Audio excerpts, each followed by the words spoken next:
Okay, I believe we're live. Hello, good evening, everyone. We're going to be picking up today where we left off yesterday with our ProjectHunt application with SvelteKit and PocketBase. And I actually received a comment on one of my videos or on the stream from yesterday. Someone brought up a really good point. They said that the delete thumbnail action wasn't working because !/delete is a search parameter in and of itself. So doing !delete !ID equals hello tries to find the action delete !ID. So instead we need to do !/delete and ID hello. Hey, what's up, Cody? Welcome.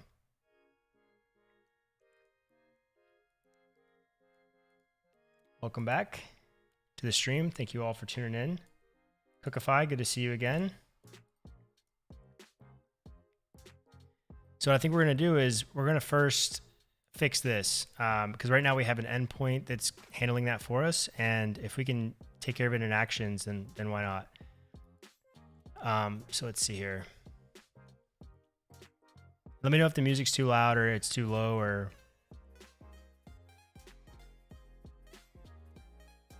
Yep. Okay. So let me close everything out and kind of get reset here. So right now we have this endpoint. This is what we're using to delete the thumbnail. And we can actually move that back into our actions of the edit projects page.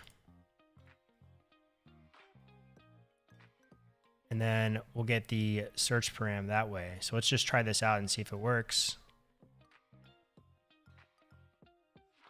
Awesome, Cody. Thank you. So we'll say delete and then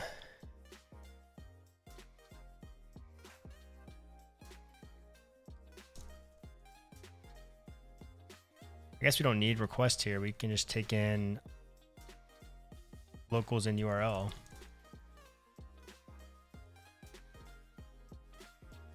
Hey, Chris Moore, how's it going? Thanks for tuning back in tonight. Probably stream for about 3 hours tonight, so that's the plan. 3 hours or so, maybe a little bit less. Okay. So I just sat down on my computer, so I really haven't, my brain isn't too warmed up. But yeah, let me see here. So inside of our page.svelte, we're doing a form action on this image here. Where's that button? Yeah, so right now we're hitting that endpoint. And what we want to do is actually hit this action here. So what we'll do is in here, we'll start off, I guess, by just console logging the URL just to make sure. Let's actually do url.searchparams.get, and then we'll get the ID. So let's see here.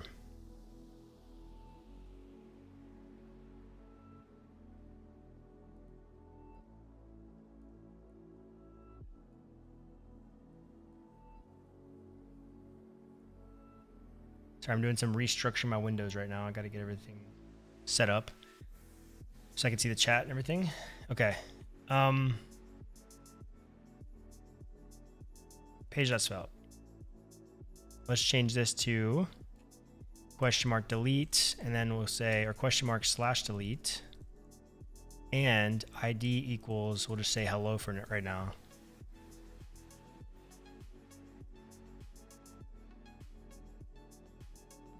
And then let's open up our application.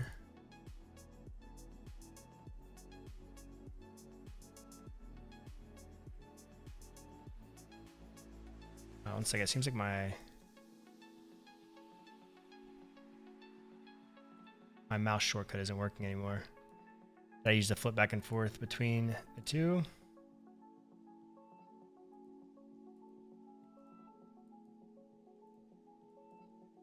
There we go. Okay, cool. Okay, so let's go into our application.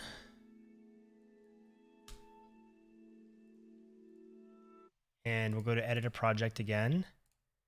We'll edit this one this time and click delete. And I do in fact get hello console logged, which is fantastic. So we actually didn't need to create this endpoint at all. So what I'm going to do is now I'm just going to take the logic from this endpoint and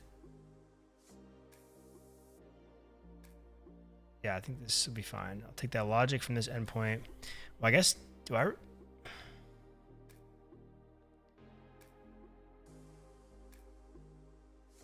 yeah, that's what I'll do.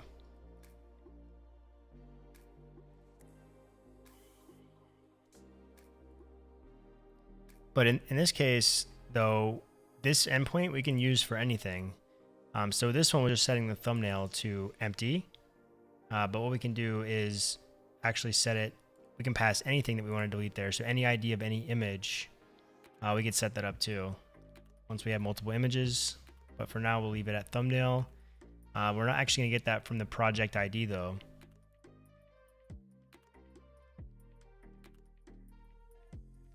Okay, so we're not going to get the params. What we're going to take in instead is the search param. So we'll just say url.searchparams.get, and then we'll say ID. Actually, that doesn't make sense.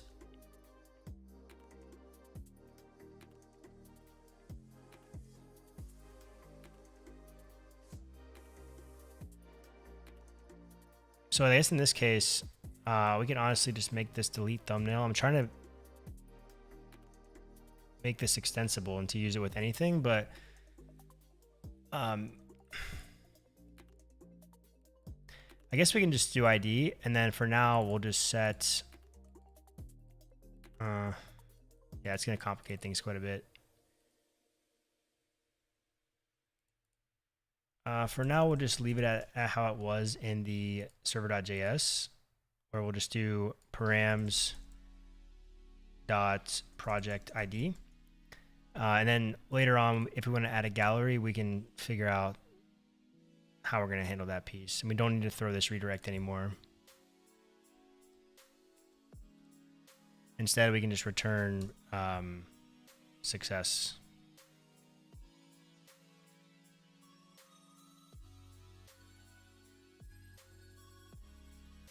But if there's an error, we'll throw an error.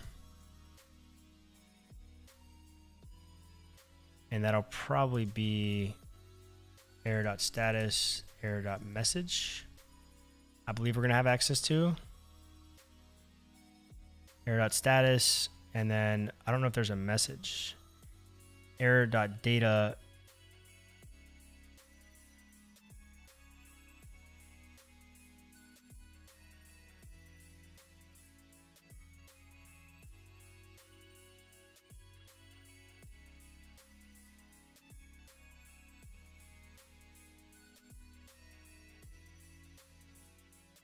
We'll clean that up later. Okay, and then if there isn't an error, we'll just return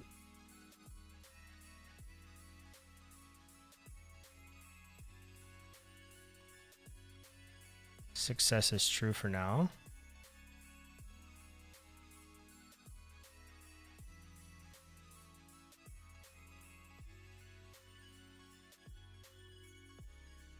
So I can just kill this route entirely.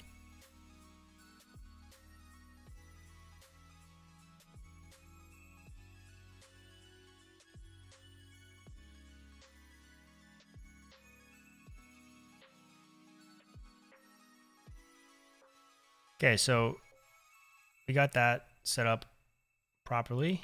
I guess we'll get to the gallery piece when we get there, but this is now done.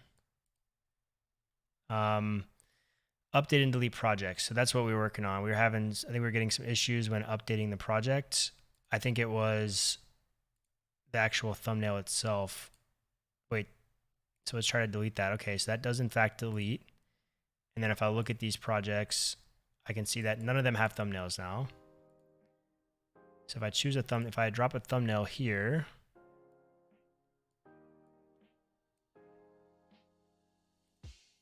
okay, so that does work. But now,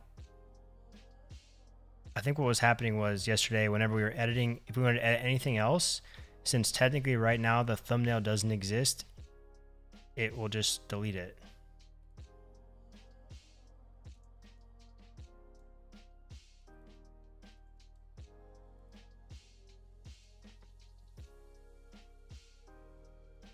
Okay, so it seems like it didn't delete the thumbnail there. Okay.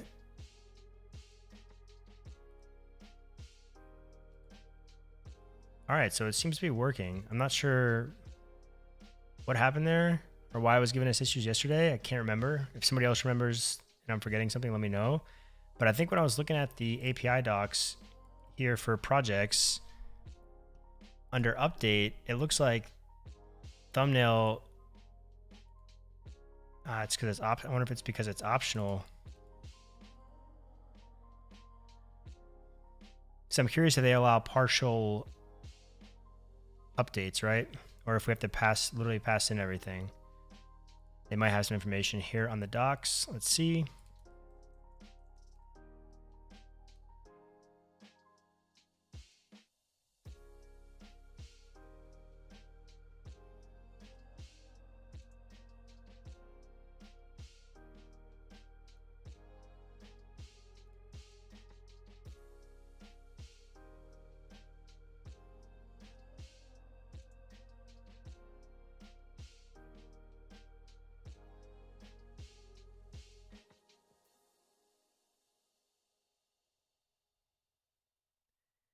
Okay, so because these two are required, it looks like, so they're showing a demonstration here.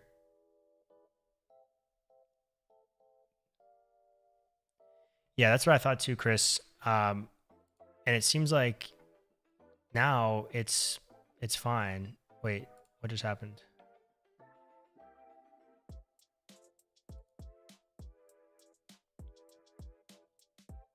Oh, whoops, I have an incorrect URL there. Let's correct that. First, let me actually just make a commit. Let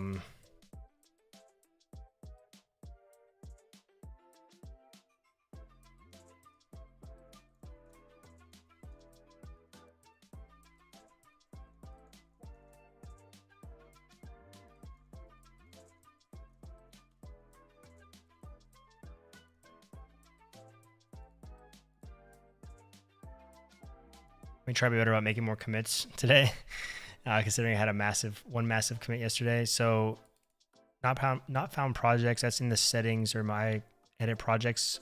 I want to say it's the layout. And it's because I'm linking to /projects instead of my /projects. And really, this will link to my projects / the ID of the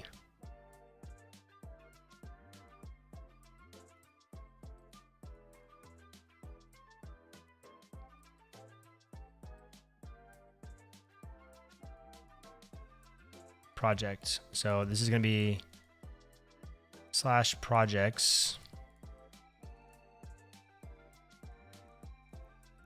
/ data.project ID /edit. And then this will be, I'm gonna make this the same one for now, but this will eventually be the images page or the gallery page, which we may move into a single form.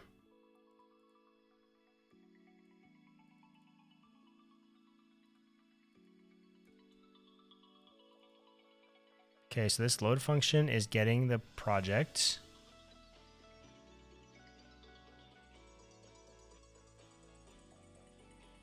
Data.project.project ID.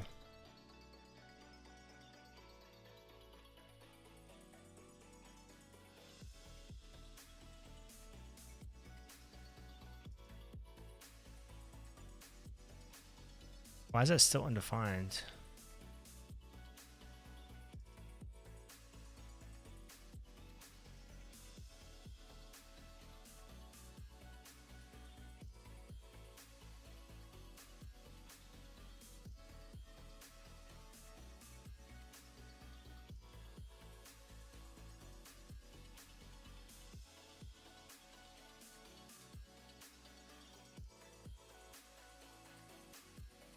Oh. Um.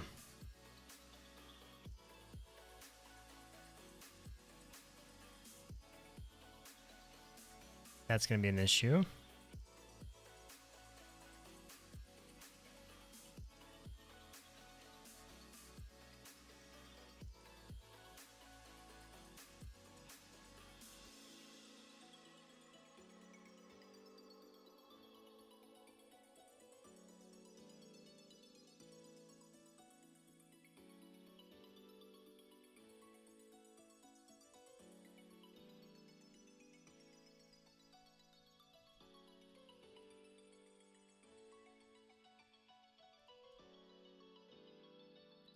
Data.project.id.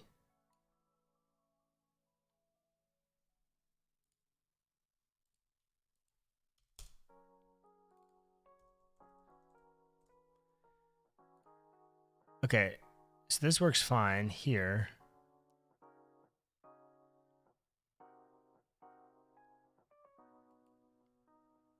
I'm loading the project. Get project, returning the project. I have access to the project here. I just console logged it.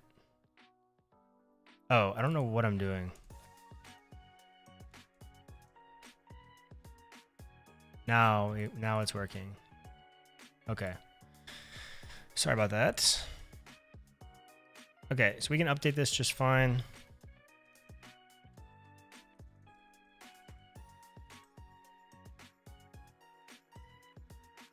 So everything's updating. This works just fine.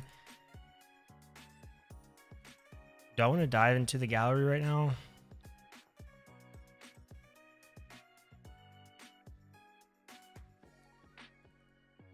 Or do I want to work on comments?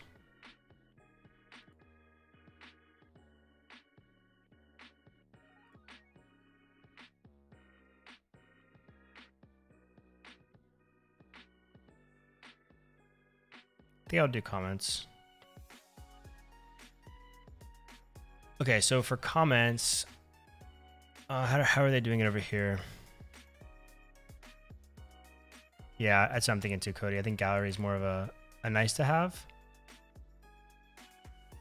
Okay.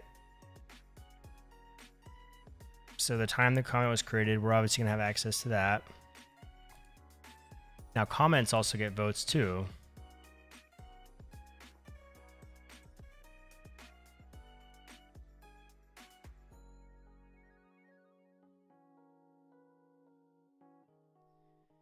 Okay. So I think in the same sense that we have the votes set up,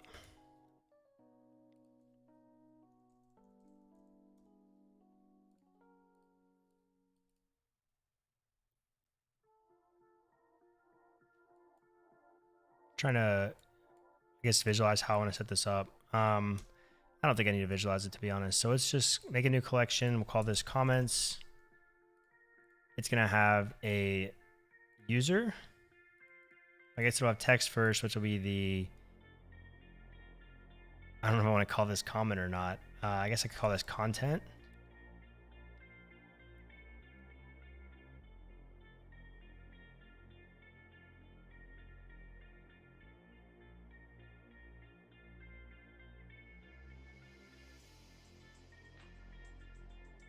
Search API performance improvements. Okay, Chris, that's fantastic. That might be something for tomorrow or sometime next week that I'll look into migrating over to that. I won't do it tonight just because I want to make some progress with this, but I'm definitely excited. I'm going to read those before the stream ends tonight. I'm going to look through those release notes to see what all changed. Did they combine the user and the profile? I know that was in discussion, but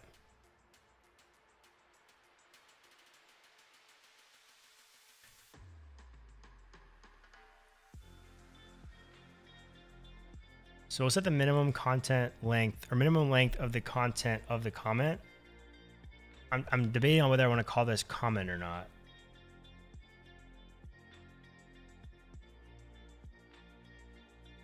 Okay, that's awesome. Yeah, I was keeping track of that issue. I haven't checked it in a few days, but I assume that's what they're going to do just because the account creation process. I don't know if you've seen my video on that, but I explained that. So hopefully everyone who watches it checks to make sure that before they update that release candidate. Max length for a comment. I guess 240 will probably work just fine. It'll be required and it doesn't need to be unique. And then we're going to have a user. So whoever created the comment.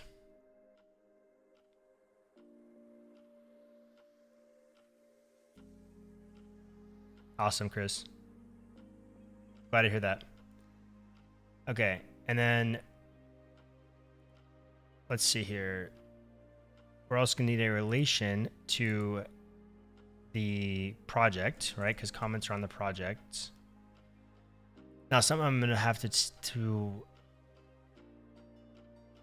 think about here is replies to a comment.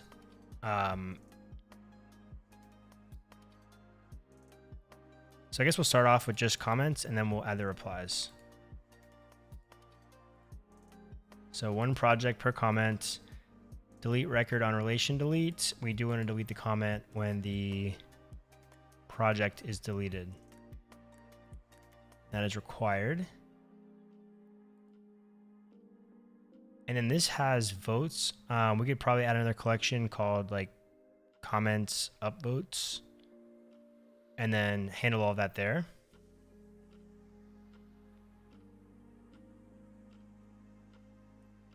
Content user project. That's where we'll start. And then we'll move on to adding upvoting, and we'll also add replies to the comments too. List and view, anybody can see or view comments. Creating comments. Request.user.id has to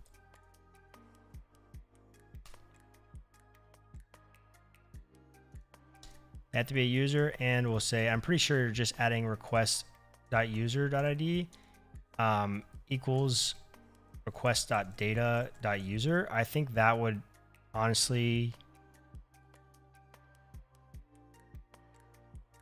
pretty much cover this too, but I'll leave it for now. And then the same thing here, the update action. Instead of saying request.user.id, we'll say, do they allow the editing of comments?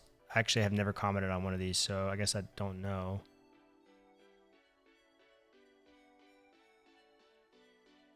Someone asked a question here, so I guess I could probably just...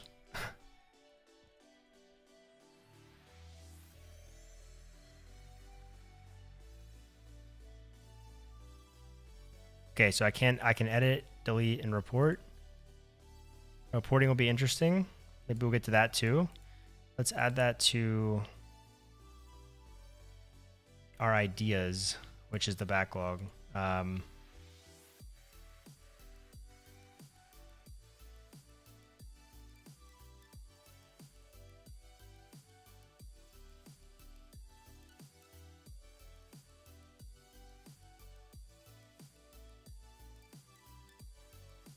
That's at the bottom of the totem pole.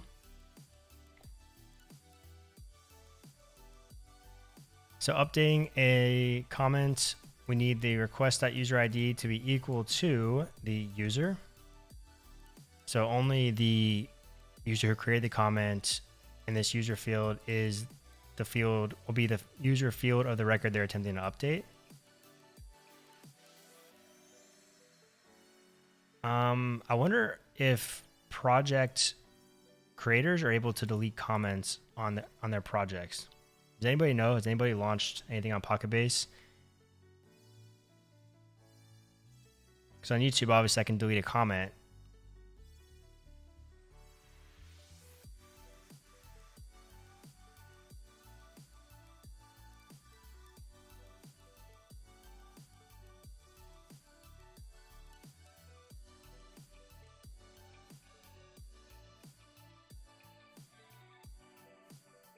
We should try to add as many ideas as we have. If you all have any, let me know and I'll add them there. We'll kind of, if we get to them, we get to them. If not, we don't.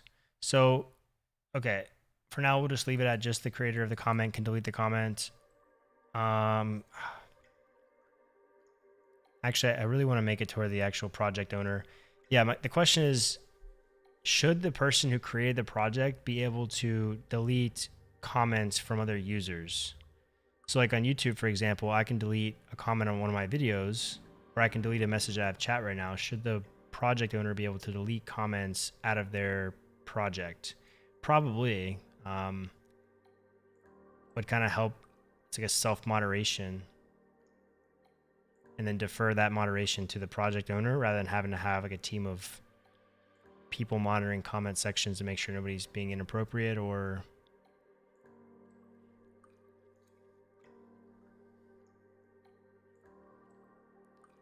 I think the or is the...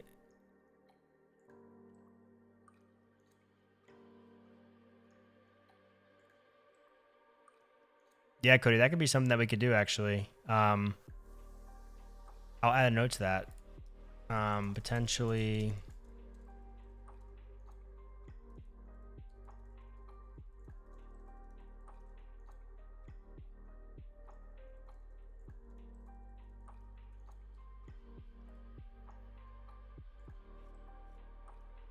Yeah, no, that's cool.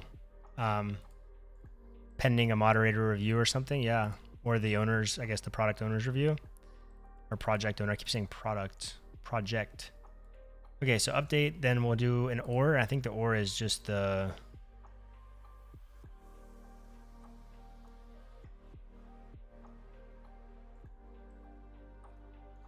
I think it's just the double lines, right?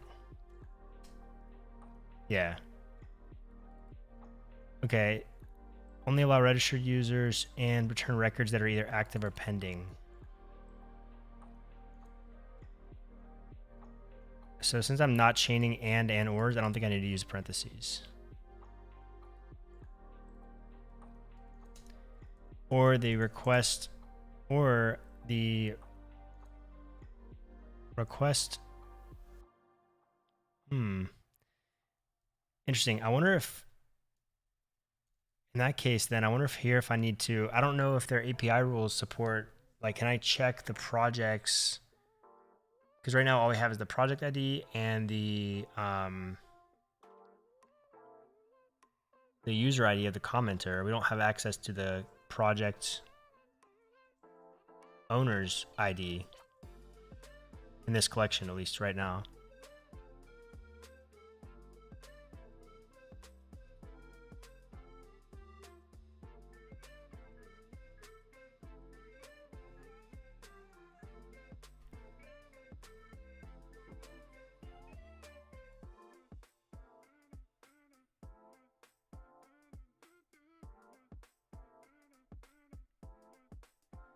Okay, I think that, let me think here.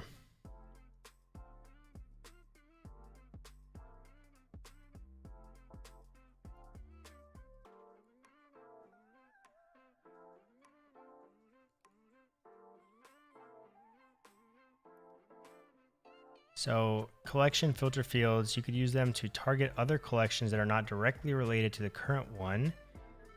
AKA there's no relation field pointing to it, but both shares a common field body. But there is a relation to it though. So in that case,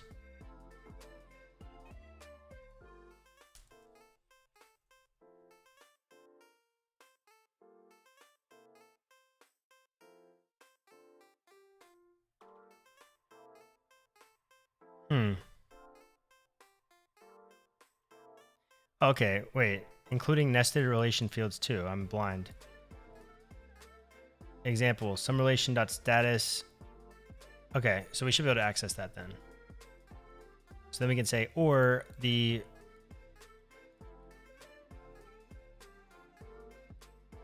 request.user ID, which can be the person that's making the request to delete the comment or update. Actually, this we need to leave alone. But this delete one, that's where we'll do or the request.user.id is equal to the project.user, which is the creator of the project.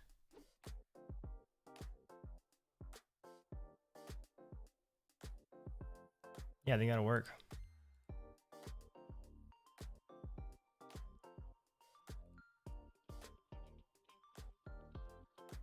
Okay, so now we have comments.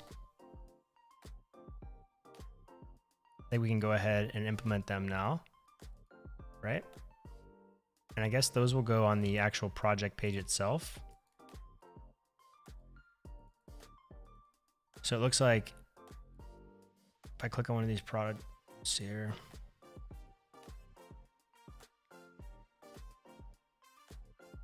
okay, what the heck's happening?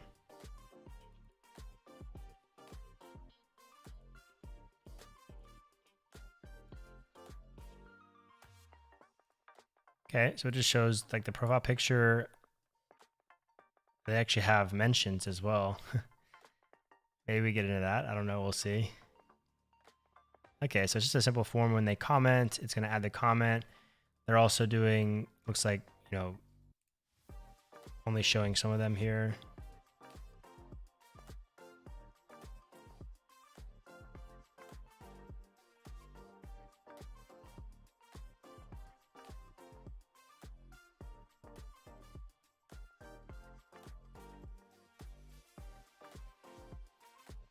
Let's do it. So I think first we'll define the action. So it'll be on the product page or project page itself. Let's see here.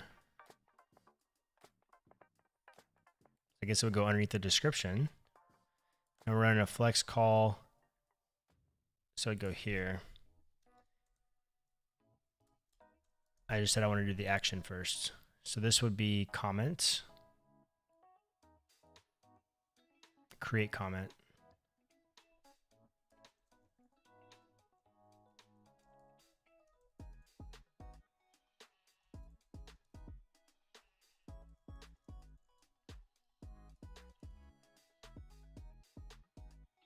And then we'll get the form data. So we should probably actually validate this too.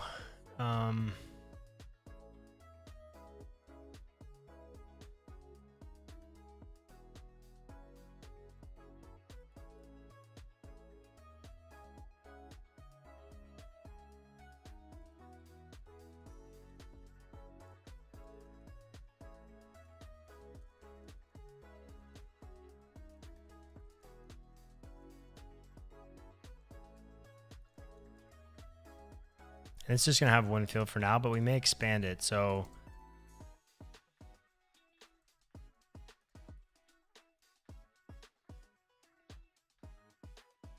I think we're calling it content, correct? Content. It's be a z.string. .min is going to be 2. Max is 240. And then we'll trim. That's something else I need to actually add over here is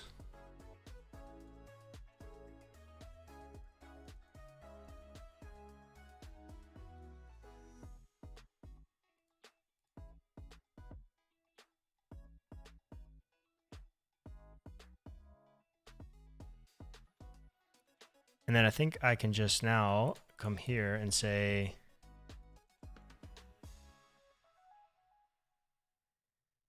form data equals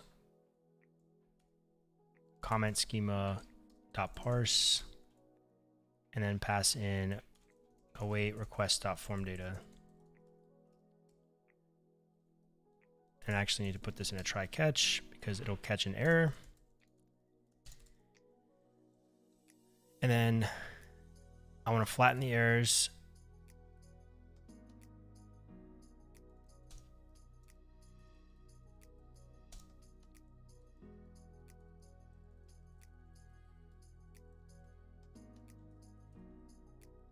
And I guess we'll just return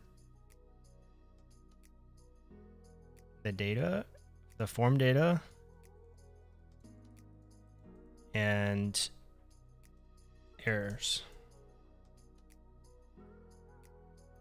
And if that validates,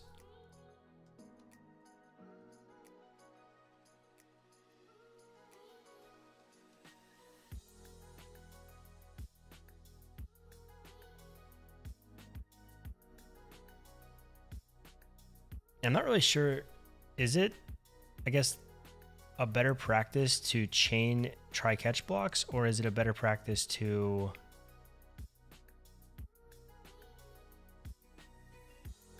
add another one down here, for example, and do what I'm doing right now, where I'm updating it, obviously, because these are different scopes. Because my concern is, let's say that I catch an error from, or say I throw an error on the PocketBase creation, that maybe a 500, for example. I guess I could do a check here to see if there's a validation error or a specific error. Or do I just do two different try catch blocks in the same action? Learning here, learning.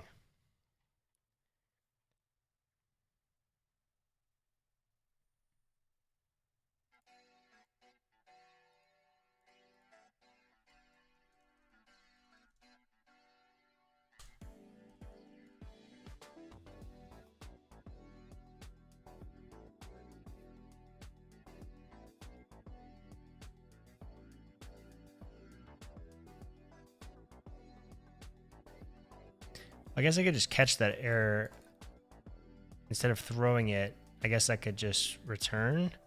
But I guess the problem is if I want to like throw an error page, for example, which I guess I wouldn't want to do, because then I wanted to show a validation error either way, I guess.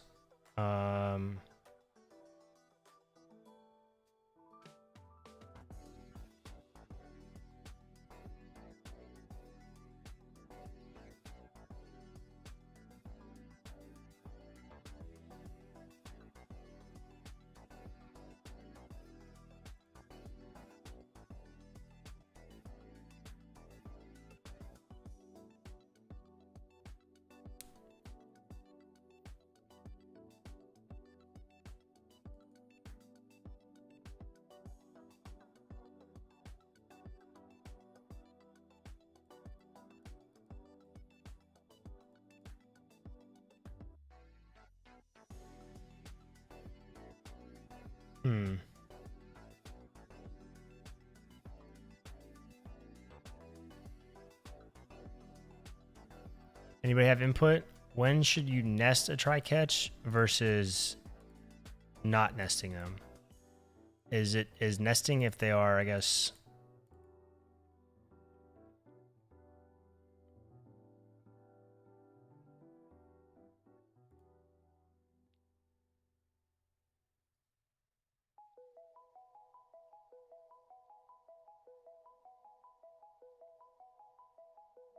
I also need to add validation to my registration. I haven't done that. But okay. I think I'll just, I guess, move forward with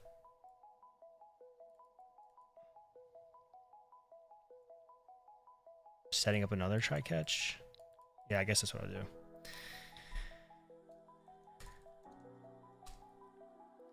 Yeah. Well, so my concern is, for example, if I throw another try in here, right? And another catch. If I throw an error from this try block, or the catch, if I throw an error, if it throws an error, and then inside of the catch of this try block here, I throw an error, right? Let's just say I want to redirect the user to an error page for some reason. That gets caught here. And then this is specifically looking for errors. So this would actually be an error because the SvelteKit error that I would throw would not have a flattened method on it. So therefore it would break. But I guess I can just catch it here and then just return from this. So basically it passes validation. That's fine. Now we're going to actually try to create the comment. If that works, we will, obviously return whatever message we want to show to the user. And then if it errors out, we can just return a different message.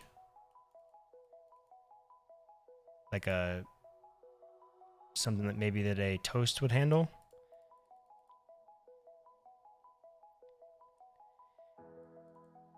Yeah, I was reading here that the code in the finally block will always be executed before the control flow exits the entire construct.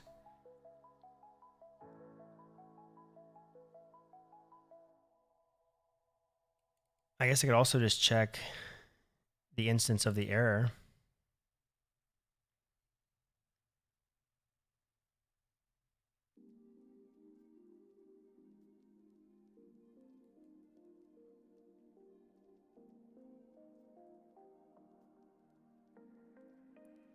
Client response error is 400, whereas a ZOD error is actually its own thing.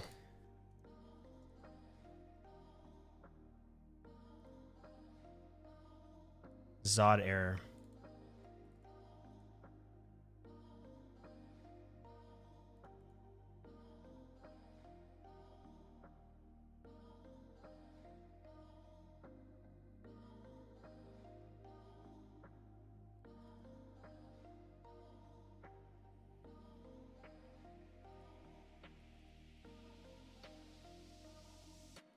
I guess it will do.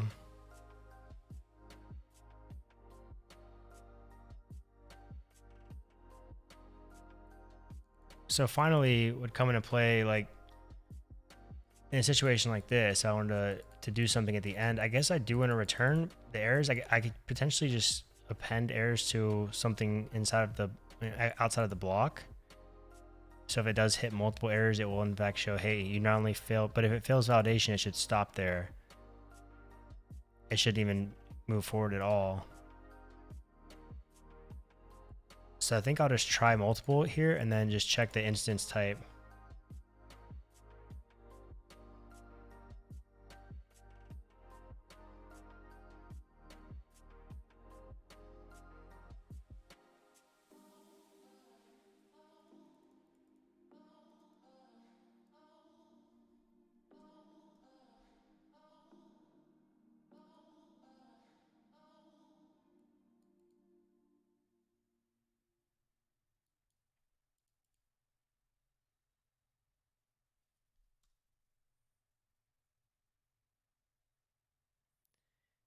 Okay, so now let's try to create our comment.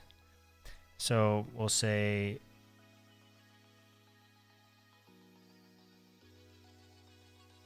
I don't think we actually need to return anything, or we don't need to actually, we can just await locals.pb.records.create, and then we'll create comments, and then we'll pass in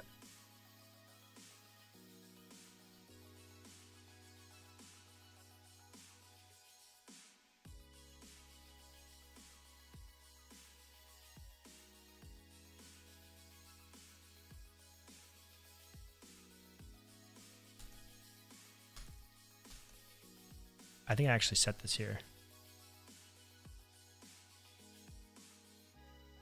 Hey Dan, thanks for stopping by.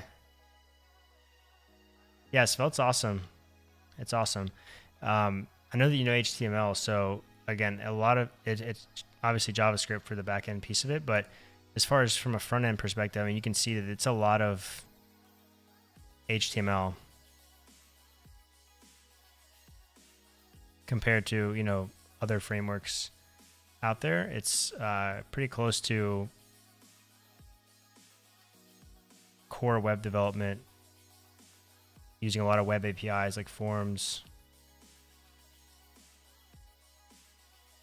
Okay, so I think when I log in, I believe in my hooks, I set the locals.user to user.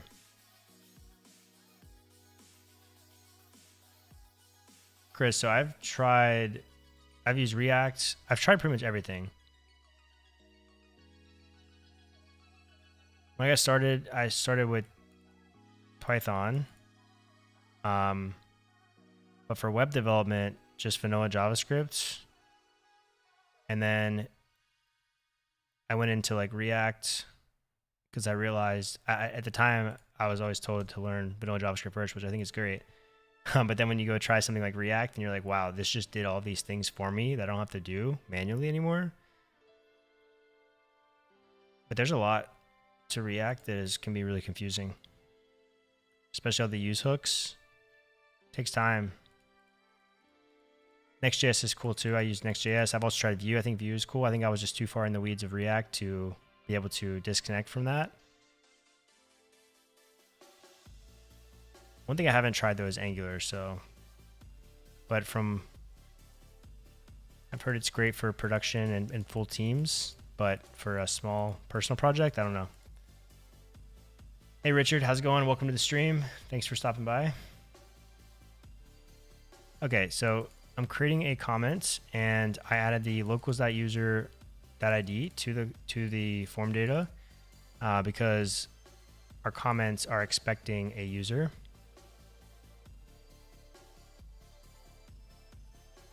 And then the project, we'll actually pass that project ID from that page because we'll have access to it. So it'll be a hidden input on the form.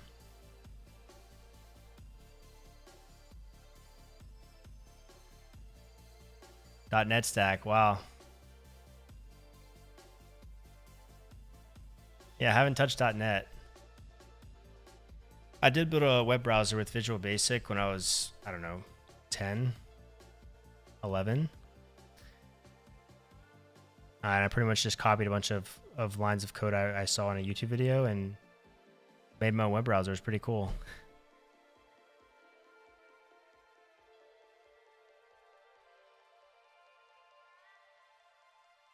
Okay, so this should be good, and I'll just pass form data here. And I shouldn't need to serialize this because it doesn't need to be passed as multi-part form data.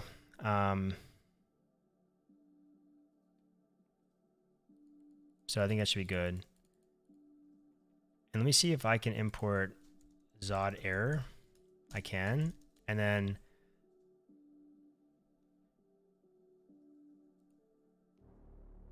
is the client response error, is that coming from PocketBase?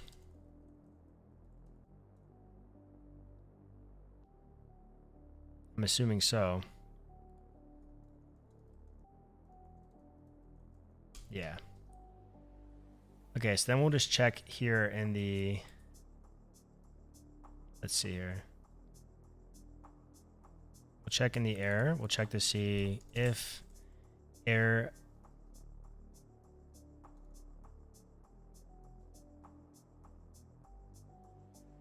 let's see here.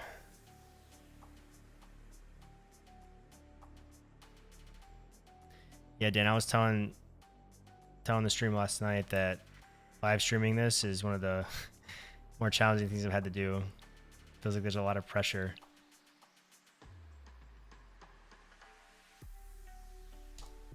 To not make mistakes, so you make mistakes, but okay, so if the error is instance of a Zod error, then I'm gonna take care of it like this. So I'm gonna get these Zod errors, return it back so we can do some form validation. And then if the error is, I guess we can just redirect them to an error page if it's 500. If it's coming from PocketBase, it's most likely, I guess it could be the fact that they don't have permission. So we'll just throw a generic Svelte error and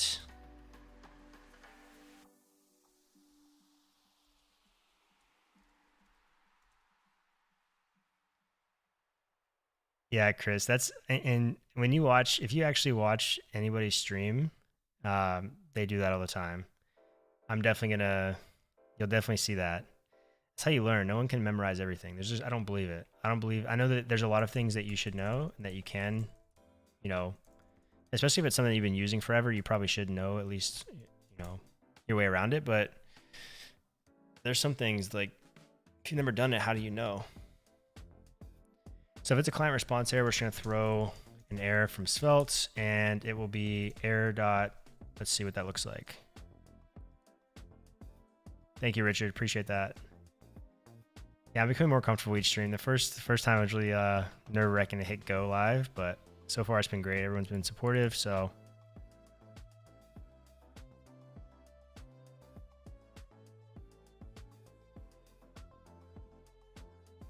Oh yeah, definitely.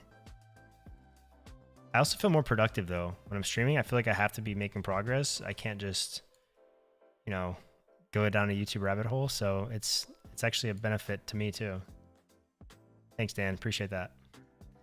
Okay, so it looks like we can get the error status from the client response. So this is what an example client response error looks like from PocketBase. It has a few different things, one of which we're looking for is the status and the message. So we can return that with this Svelte error. We can do error.status and then error.data.message.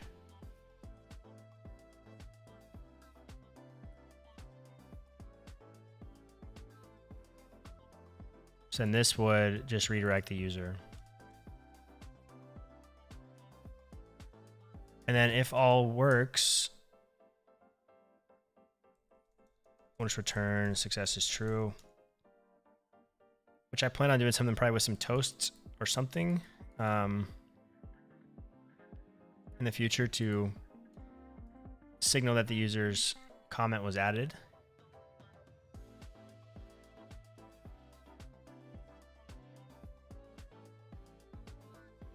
Okay, so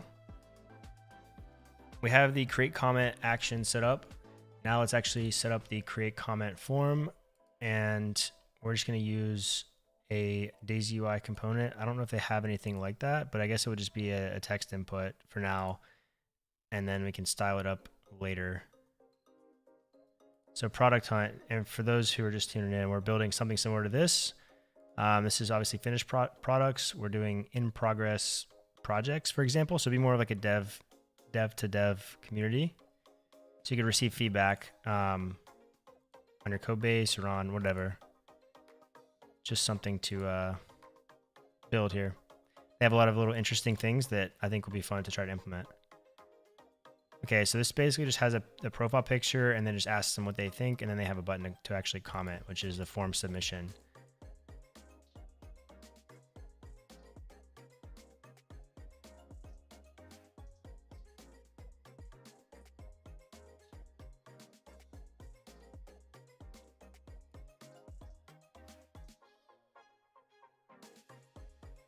They don't have a background, do they? It's just a ghost button. Yeah, it's just ghost input. So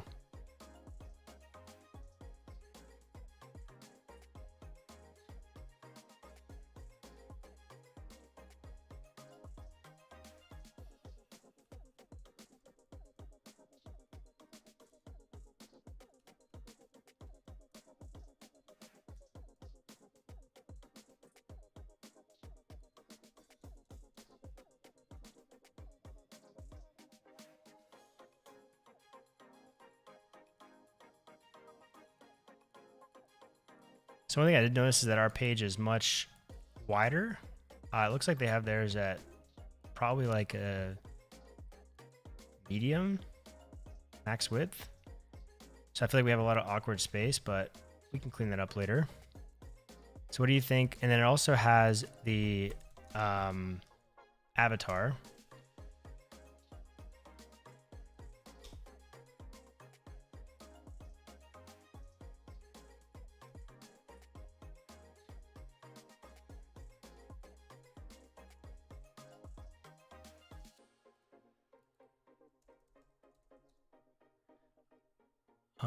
Are they centered?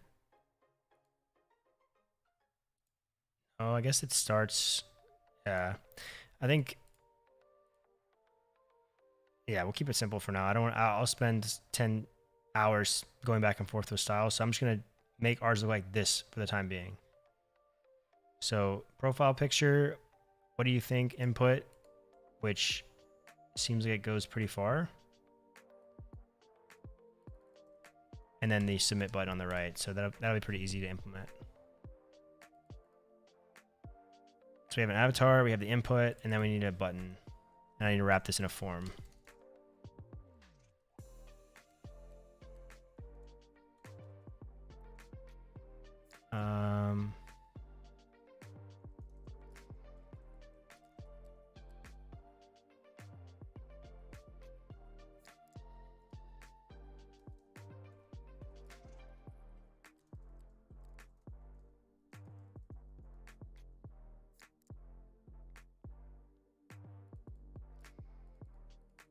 That picture is way too big, but And I need to adjust the width here. So I think this div,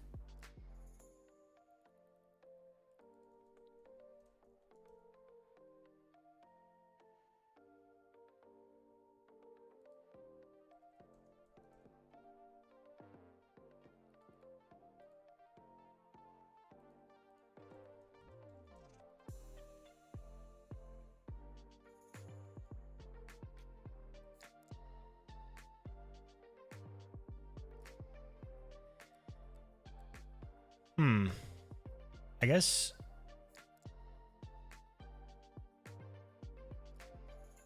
you think here, because it's gonna look really, the comment button is gonna be all the way over here with our current setup. If I space between, if I split these two,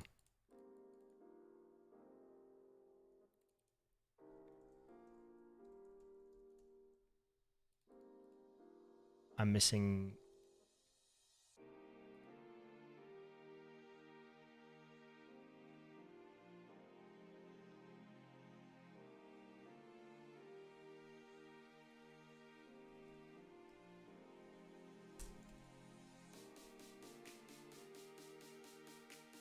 Min width full. Yeah, I can try to add that. Let me see here.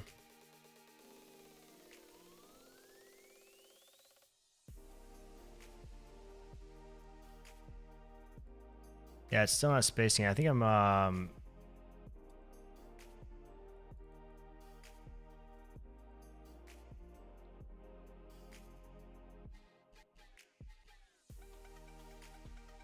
you mean for the input itself?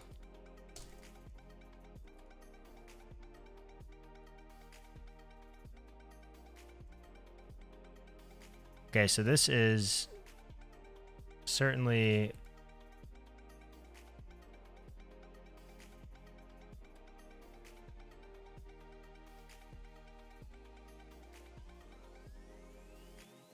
whoa.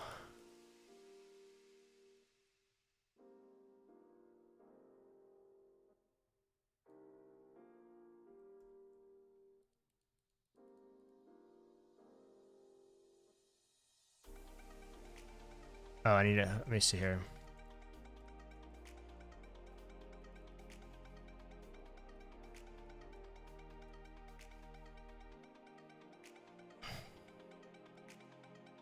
Do I have somewhere that I don't have a full width? Because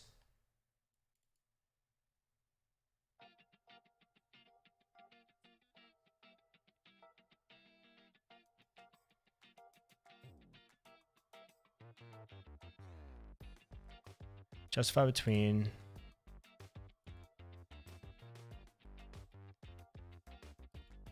But if I justify between here, it's going to split the avatar from the form.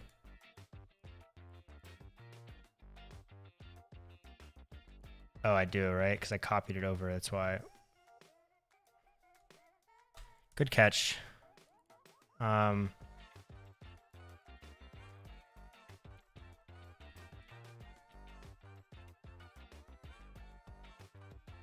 am I struggling with this right now? So all of this is working as expected up here. I'm missing something small here. Let me think. So this avatar here,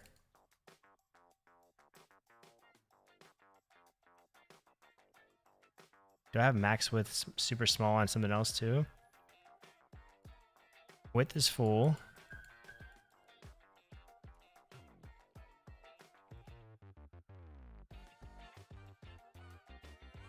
Yeah, I did justify between, but if I do justify between here, I think that it's going to split the wrong things.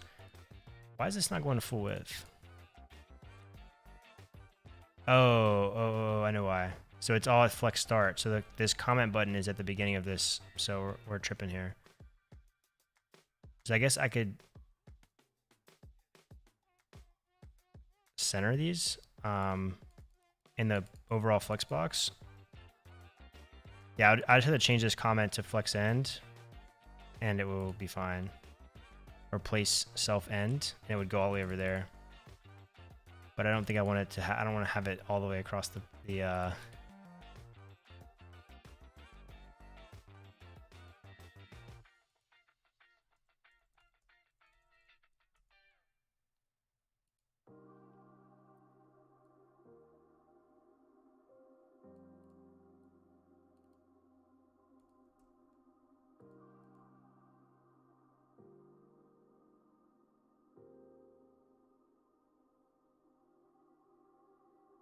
Yep, I could also add a space. Yeah.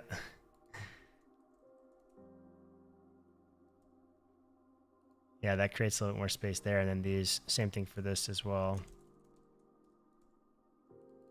I guess that works for now. I still don't know why the items aren't centering.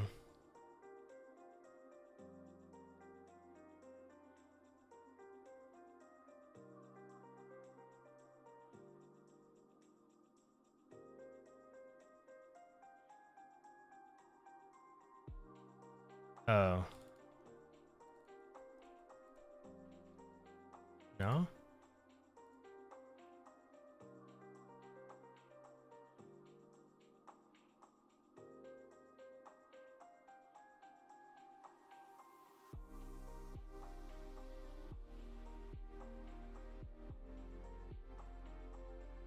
Okay, well,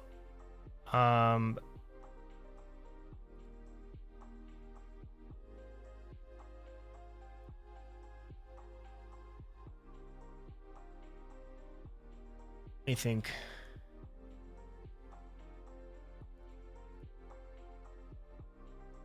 So I have a flex box here.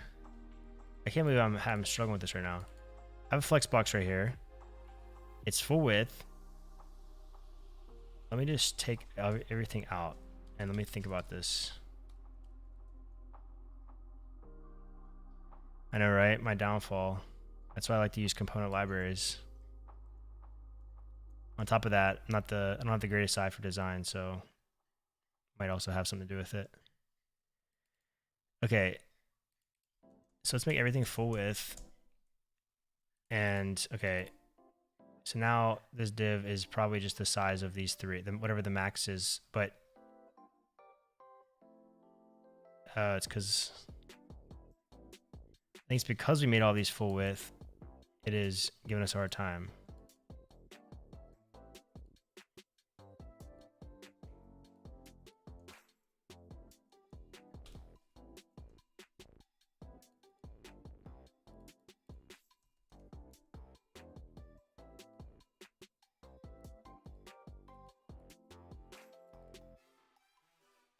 Okay, so this is the overall container. If I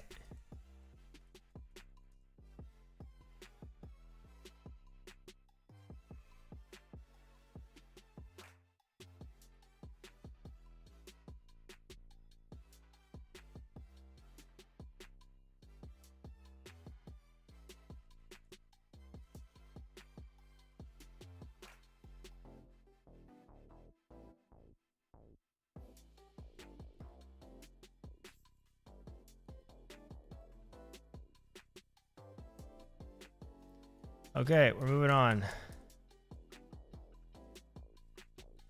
This is what our comment looks like at the moment. I'll figure this out later. Okay, so we have a comment form. Someone can type in a comment. We also need to have a hidden input here as well. Yeah, Richard, I just wanted to like put this in the center, and I'm struggling over here.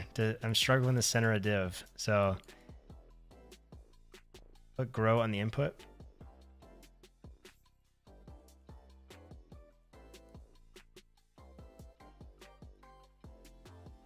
Yep, moving on. Grow doesn't work either for me right now. I'll figure it out.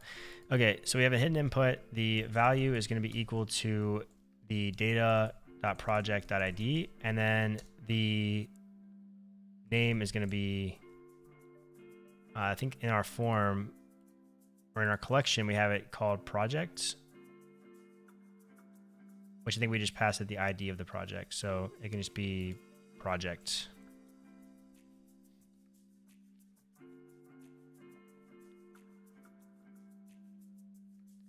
And And this is obviously going to be a type equals submit. The form action is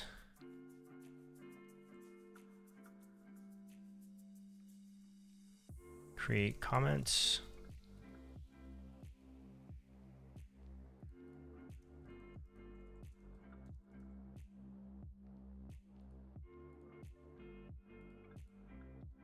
So then it goes, hits this action here.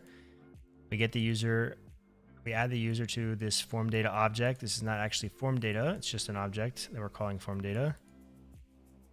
I probably should change that name, but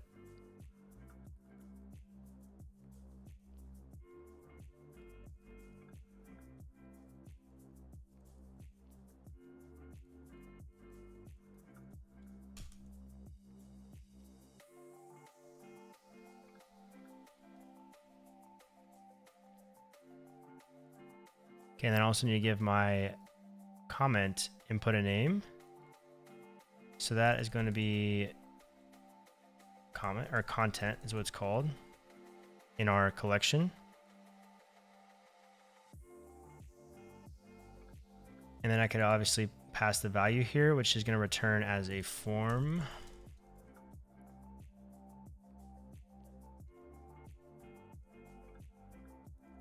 So it'll be form dot content, or is it data? Form dot data, yeah, form dot data dot content, or an empty string.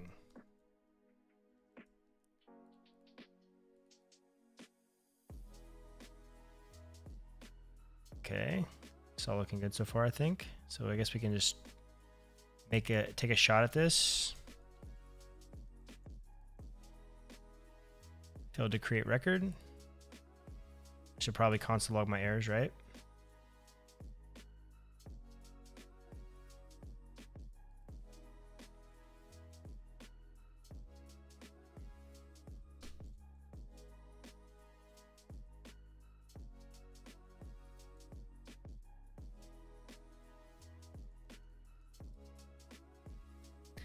Failed to create the record. I love how they give me so much information here.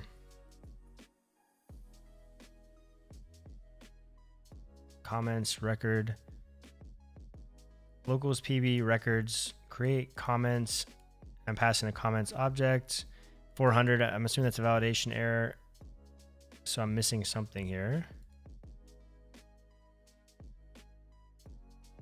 Oh, I know why.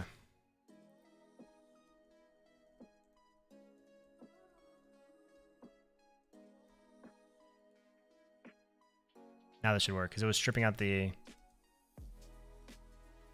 There we go. Yep.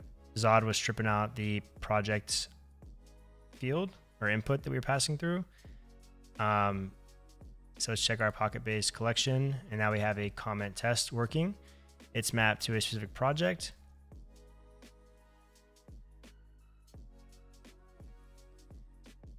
So it's.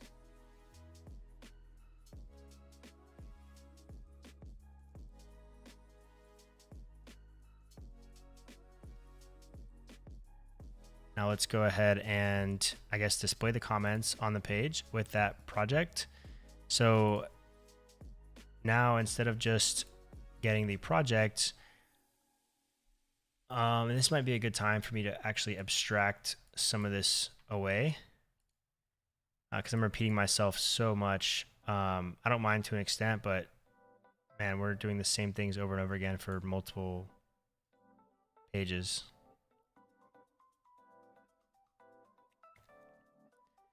And what I'll probably do, I'll have to do essentially the same thing that I did for votes for comments, right? Well, I guess not. I guess I can just get all the comments where the project is the project.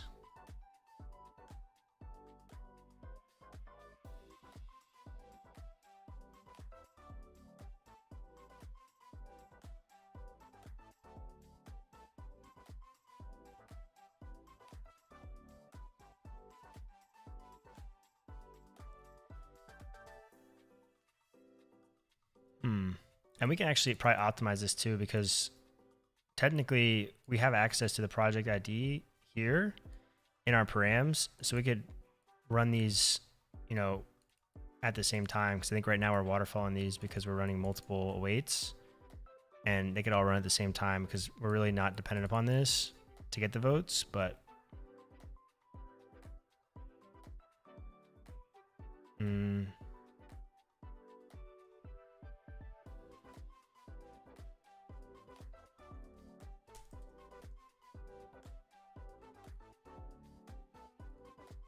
what do you guys think? Is it time to abstract away some of these repetitive calls that we keep making? Probably so. Yeah, Richard. So I've done, I guess I'm coming up, I think, on close to a few times on the projects, and maybe just twice, I guess. Maybe you're right. Okay, we'll avoid it for now. I was mentioning that someone mentioned that yesterday, and I actually said that typically when I abstract things away, I end up getting lost in my own code, and I give up the project because I'm confused because I've abstracted so much.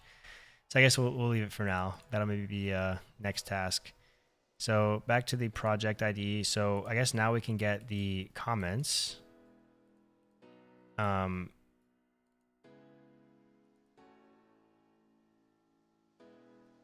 So let's say const get comments.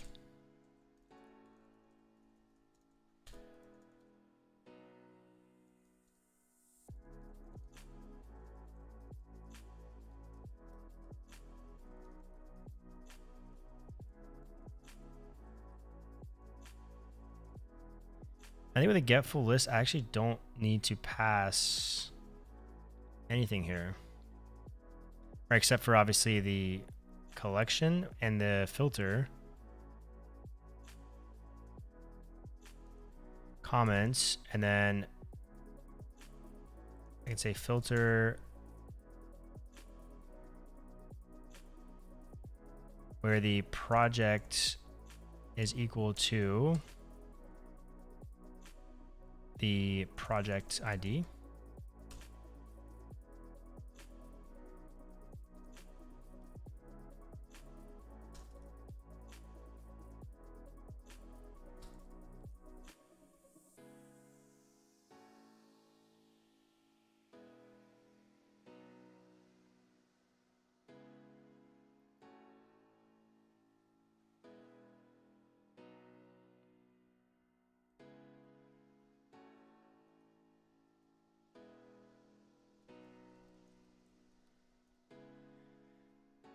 I'm going to leave this here because we may have to do upvotes as well here, and replies and things like that. So let's say return comments, and then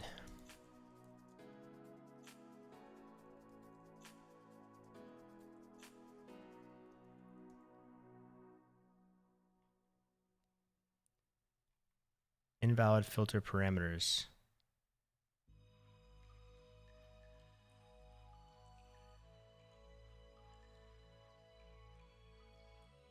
Oh, why am I doing votes?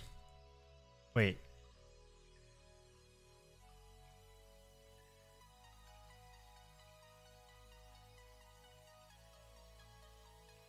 Get full list, comments, project is equal to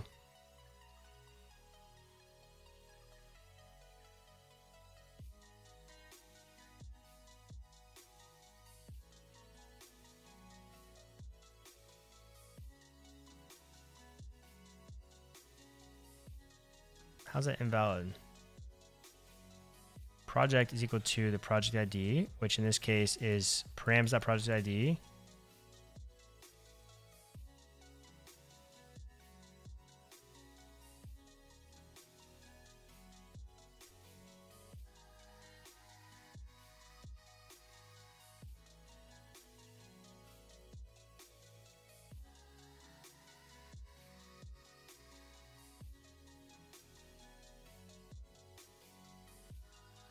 Missing arguments. I thought that I didn't need to have like a number here too. I thought I could just kind of get everything, but maybe I do. I think you're right about that. The strings that make you, when I specify a full list, I just want everything.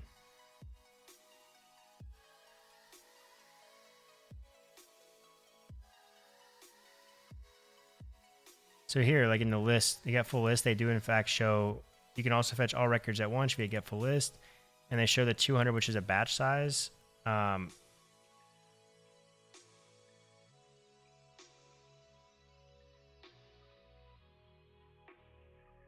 that seems to have worked. So that got the error away. Now we have access to comments. Now we can display the comments. And we'll display them with the user's picture and the name.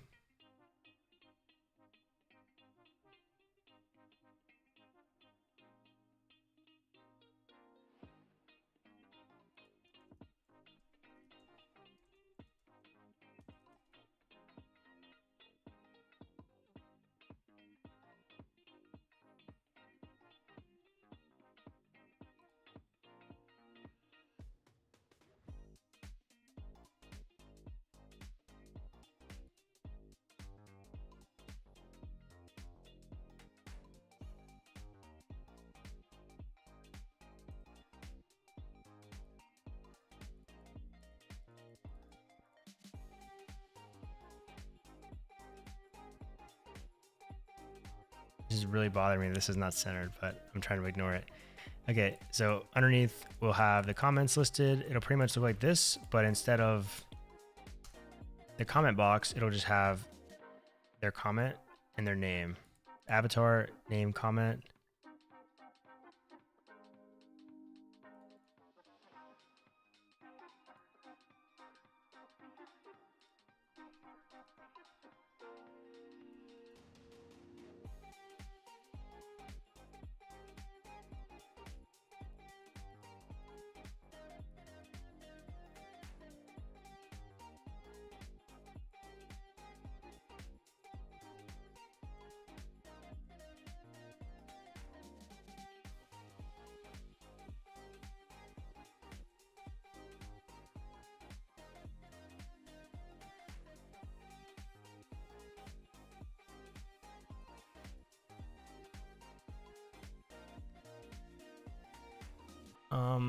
I need to actually expand the relations. Oh, I'm about to run into an issue right now, actually. I think the first issue with not being on the latest release candidate. Actually, no, I should be fine. So I also need to expand the user relation on this so that I can get the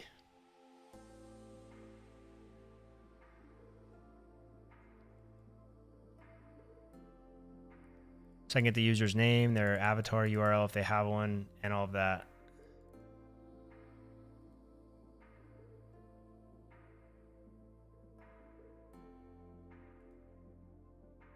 That's just expand.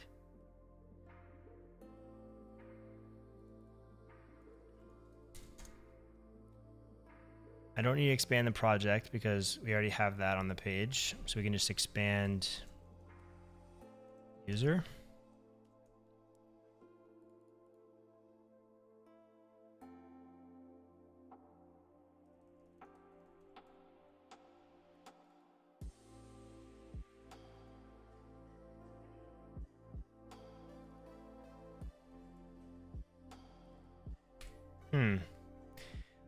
It's not actually a, is it considered? The strange thing is with PocketBase is that, like, is this technically a relation? I know it is, but it defines it as just like when I go to create that field, it's just a user field rather than an actual relation type field. Now, I obviously have the user's ID for these comments, but I don't really want to go through and get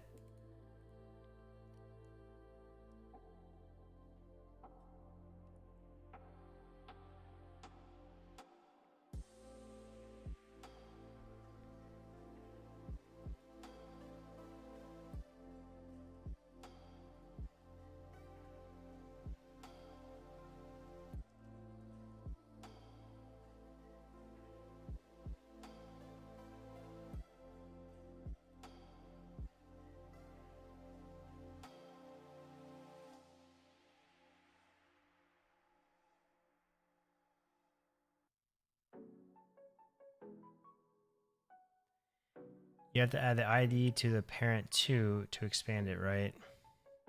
Yeah, that's exactly why I had to do those votes the way that I did, and that's what I was just thinking about.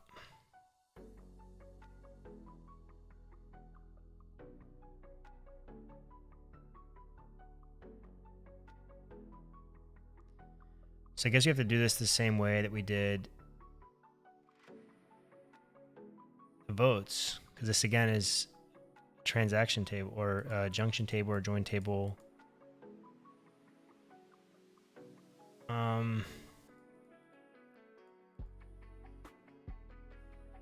Okay, so let's just do that then. Where's our votes? Let's see here.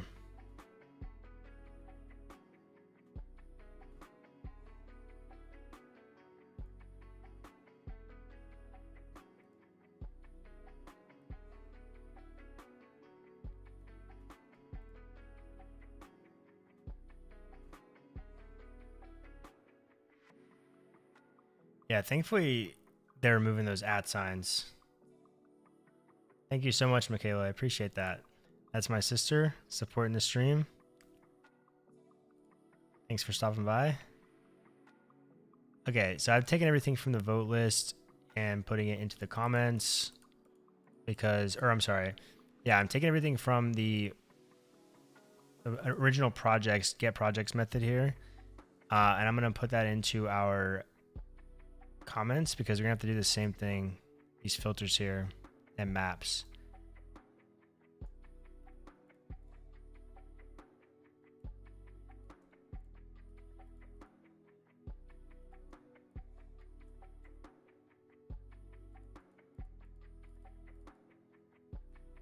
But I don't need to get all of them though. I just need to get,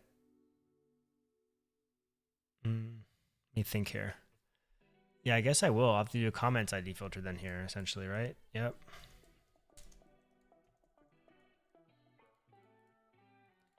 And that would be comments.items .map comments, and then we'll say comment ID. We'll join them, and then we'll do a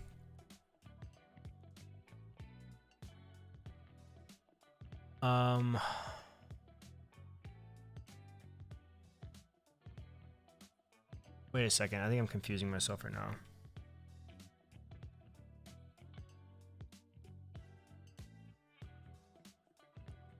So I'm getting all the comments, and I need to get the users that belong to the comments. So am I then going to get all the users?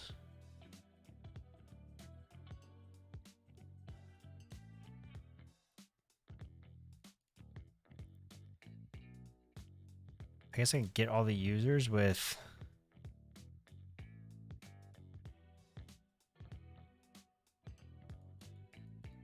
get all the users that have commented on this project. Oh, wait a second. So this, I'm getting all the projects on the page, and then I'm displaying all the votes. So that's why I had to do it like that. Let me think here.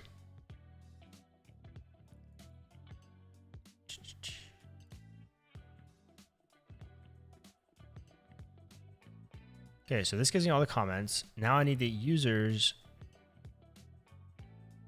that match each one of those comments.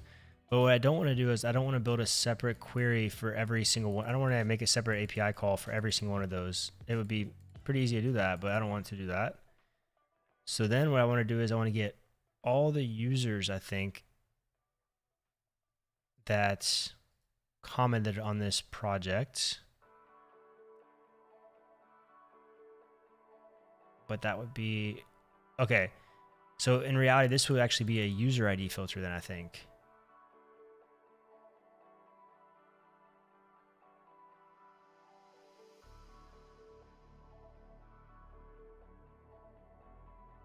Right?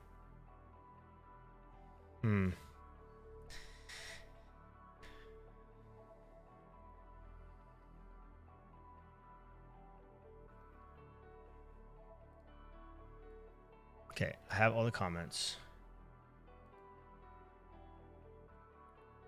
No, the comments they're not technically attached to the project. They're related, but the project doesn't have a relation. It's an indirect relation. Well, I guess it's similar to votes, right? It's very similar to votes.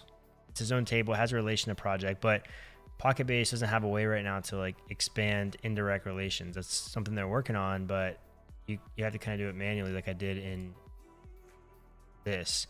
Let me just think about how I did this one. So I got all the projects and I was trying to find the total number of votes. So I built a filter to find all the votes that have either this project here. So in this case, I would try to find all the users that have that comment Yeah, so I would find all the users. Okay, this would be a comments ID filter. So this would build a filter of all the comments, and then I would get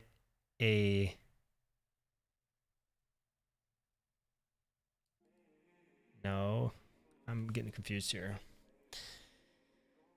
Okay, let me think.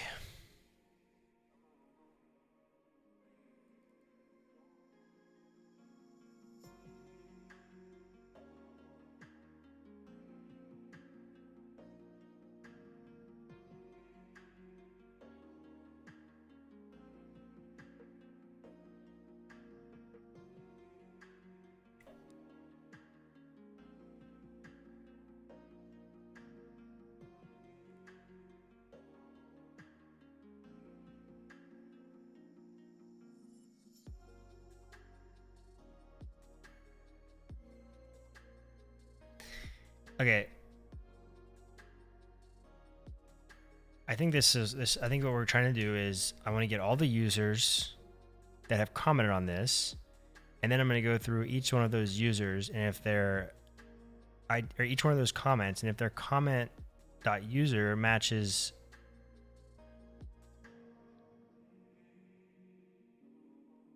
the user ID.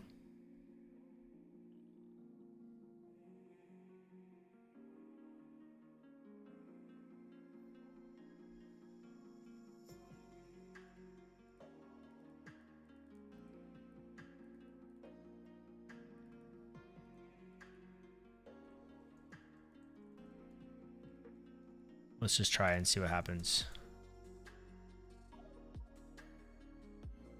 Actually, I'm gonna map. This is gonna be a comment, and then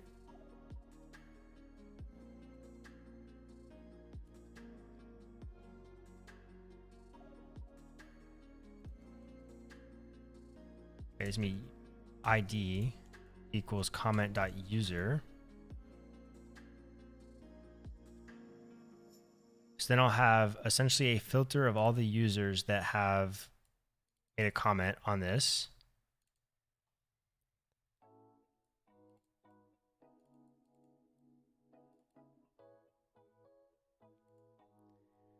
So then I can go out and get a list of those users.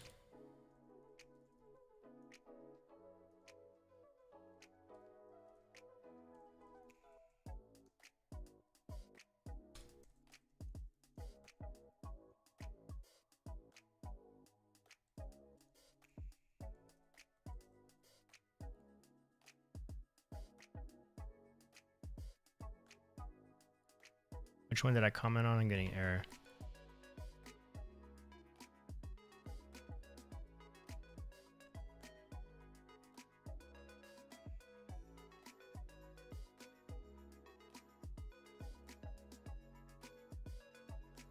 Oh, there's no items here because it's a get full list. Okay, so Walt White comment on this. That's good. That's what we want.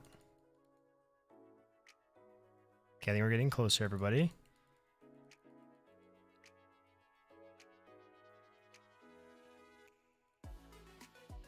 So now we have access to the users list. We can then go over the comments. Comments.map comment. And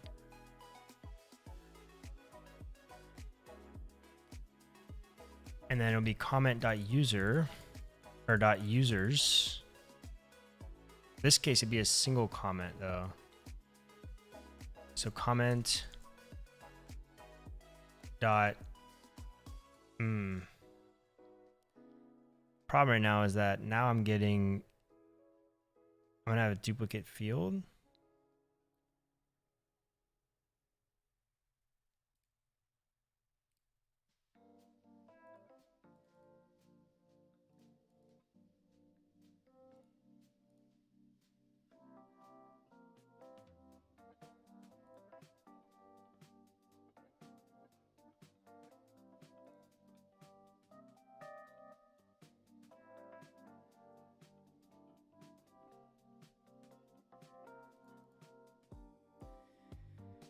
So I guess I can just say comment dot user profile.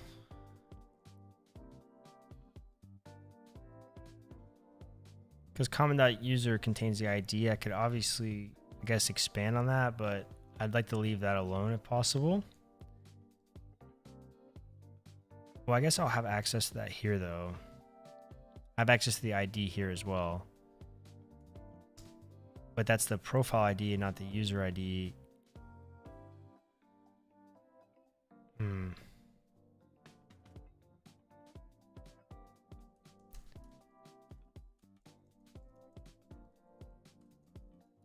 Where user dot ID or user dot users or user ID, because that's going to be the profile ID, not the user ID. Then that's equal to comment.user.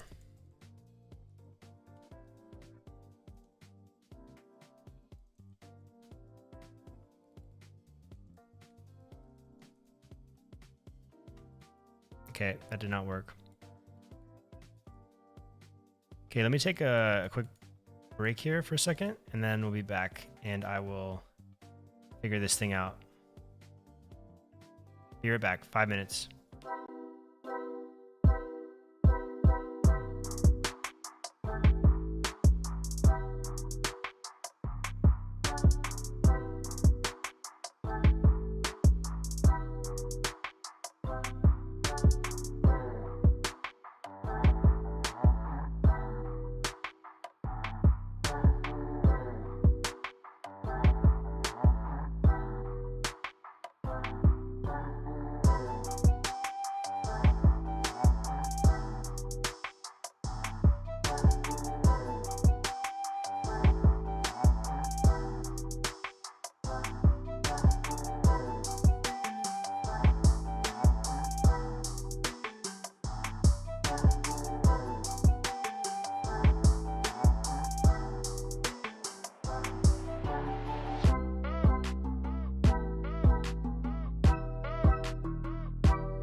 Alrighty, I'm back.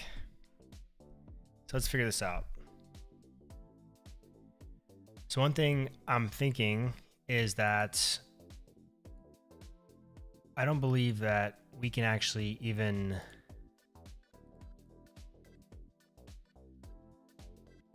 so right now we can't even list users unless that specific user is there.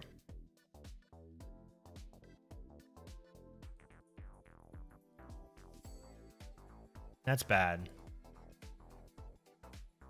Cody, I really appreciate the hype messages, man. You really get me pumped up.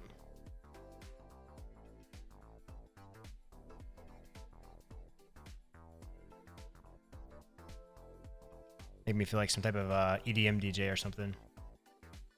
Okay, so we definitely, I think anybody should be able to list. The only problem is, I guess it only shows the name and the avatar for profiles. It doesn't actually show the email and all that, which is good. So I guess we can just list, anybody can list users, and then anybody can view a user.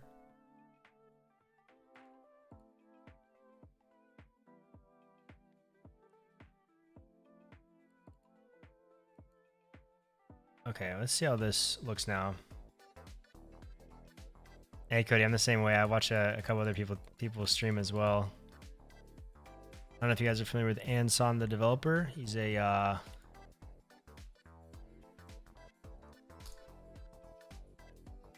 pretty sharp guy. He did like an impressive, I don't even know how many days straight of 12-hour streaming.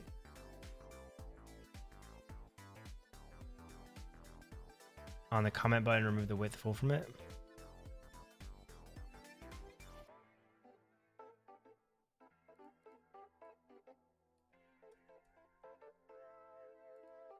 You're a genius. Wow. You are a genius. Thank you so much for that.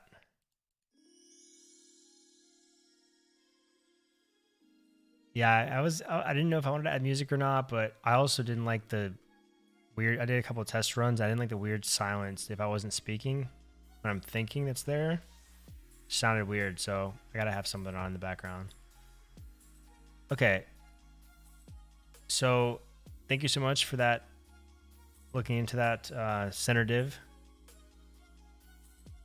Chris, I appreciate that. All right. Back to getting the comments, getting the users for the comments. So right now I'm getting an empty list.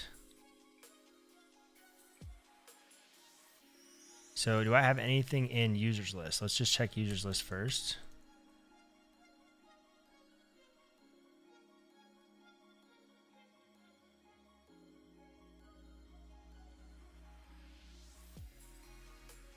Did I comment with 2 people?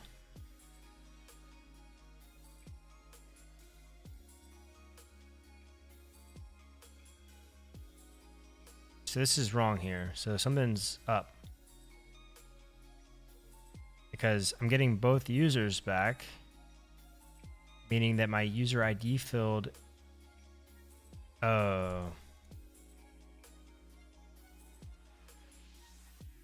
Maybe this is what I need here.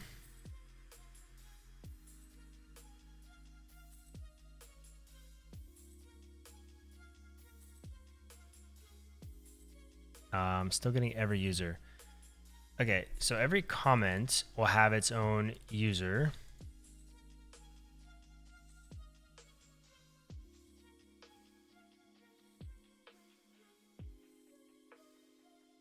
Oh, it might actually help if I was on the page of something that actually had a comment. Okay, so now we get a comment. And what we're looking for is we're looking to pull all of the profiles for the users that have an ID here. So I should probably, who am I logged in as right now? I should probably actually set up the profile page eventually as well so I can see that. Let's look in our database. I think I'm probably logged in as Walt White. Let's log in as Iris now and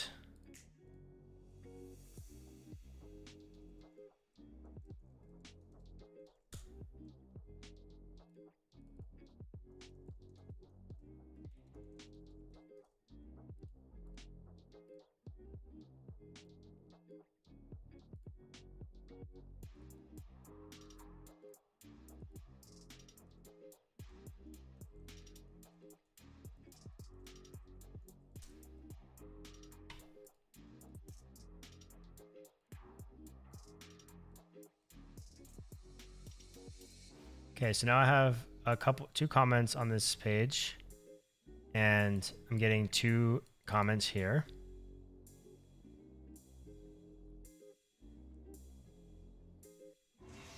And then I'm creating a filter for the user's ID, mapping over the comments where the user ID. I'm creating a, so let me see here. So what I'm doing here is I'm joining a bunch of these. I'm basically making an array and then joining the arrays with the separator, the OR separator that PocketBase wants to create a filter. So what I should be doing is getting all the users from this comment.user, making a filter. Let's see what that looks like. Okay. And then I'm going over all the profiles and filtering just those users. Okay, awesome.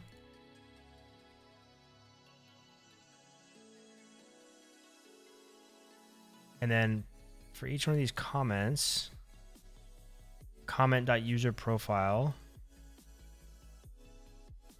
is I'm filtering the users list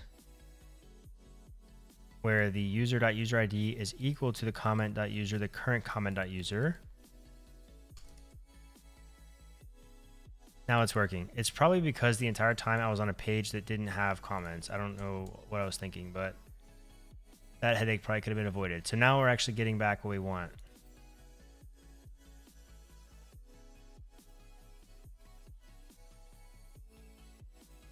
So now we can begin to start to list the comments out on our page.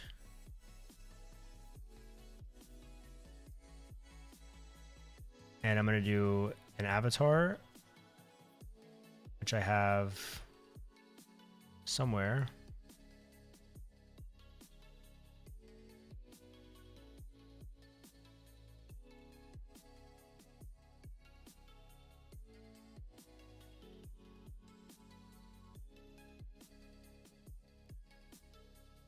Oops.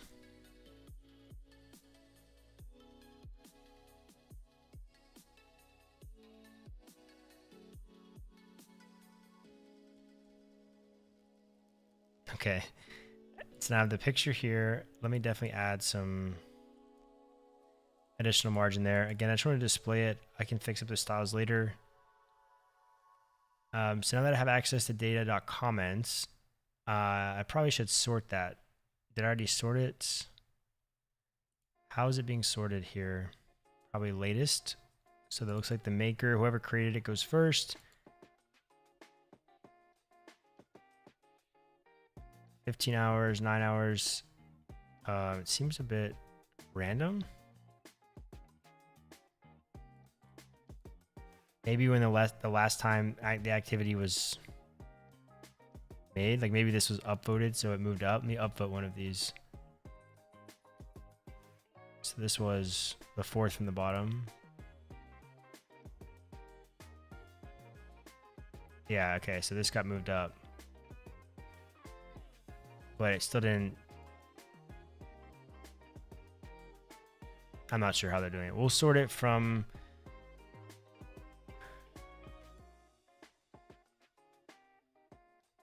Let's just see.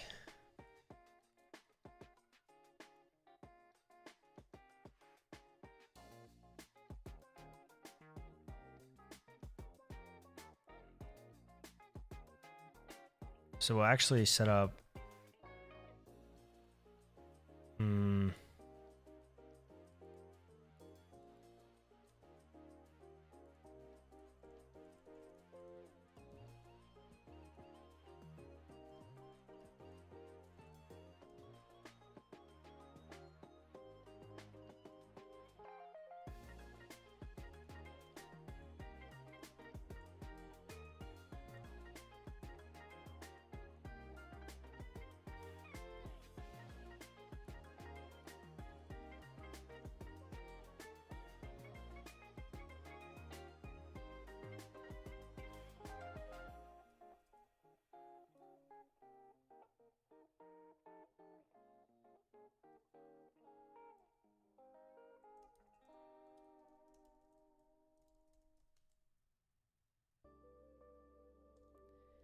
In the avatar, it goes avatar and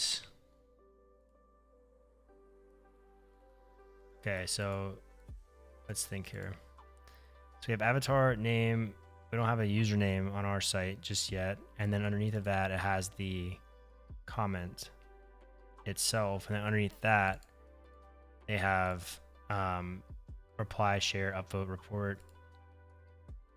So here we're stacking the comments. And then we set up a flex box here, which I should probably move this to here.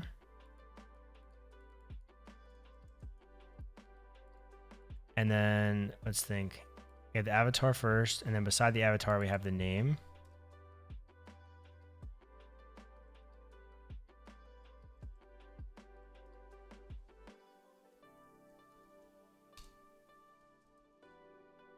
Comment.userprofile.name.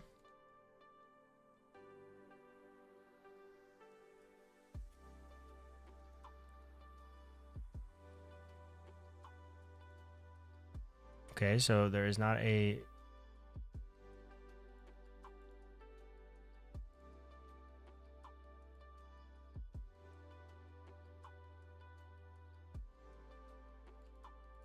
what does this look like again?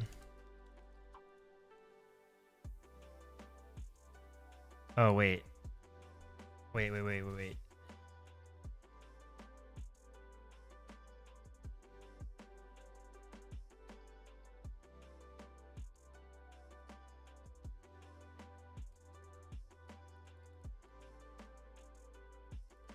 Is it just .find? I can never remember. There we go. So I was filtering it as if there can be multiple users for a single comment, and instead it needs to be find. And then we can return the comment, and then we should have access to this on our page now. So now we can see that we have Walt White and Iris J. Obviously it looks horrible right now. I actually need to put this underneath of it. So let's go back to this. And this goes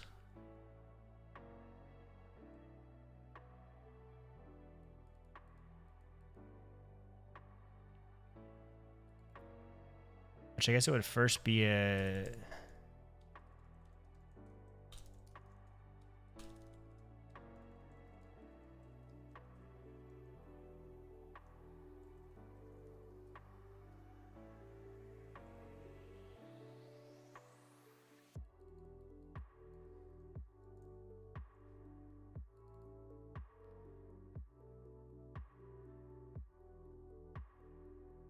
or is it actually this would not be, it would probably be flex, and then these would be stacked here.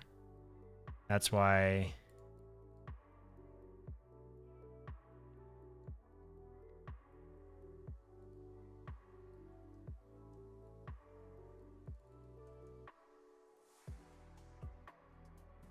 avatar goes first. And then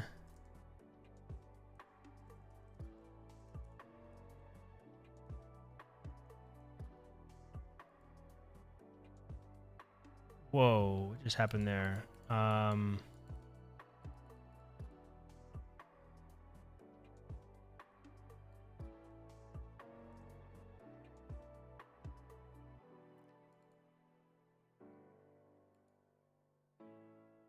That doesn't look right.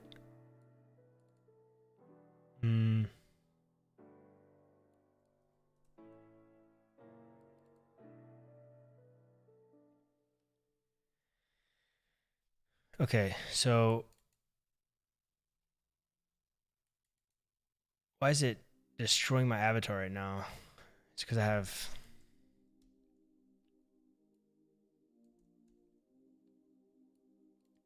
have a flex box, and then I have the avatar in its own div. Oh, wait.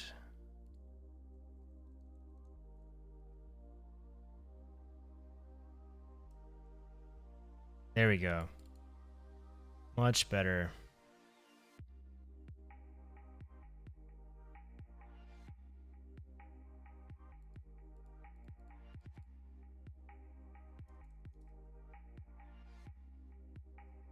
Okay. Obviously our styles need some improving, but so far the functionality is there.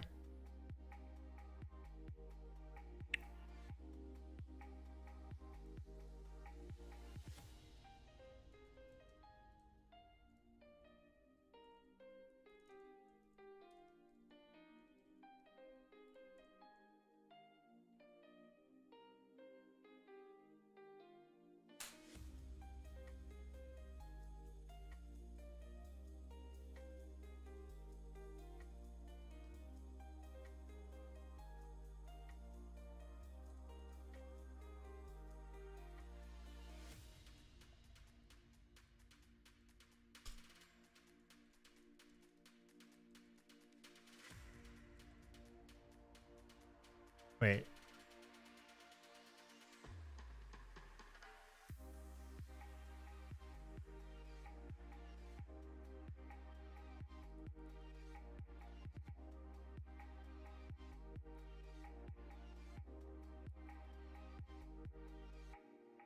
Yeah, I was right.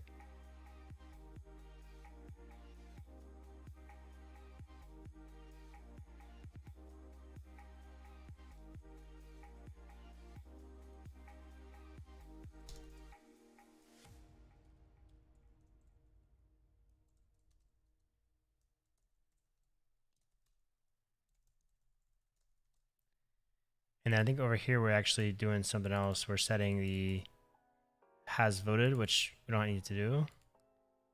We just need to do the rest of this.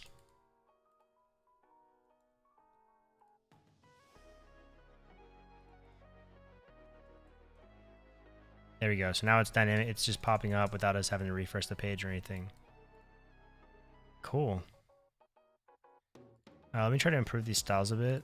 I'm really struggling today. I was much better yesterday. So I definitely need more space in between these two. That's a fact.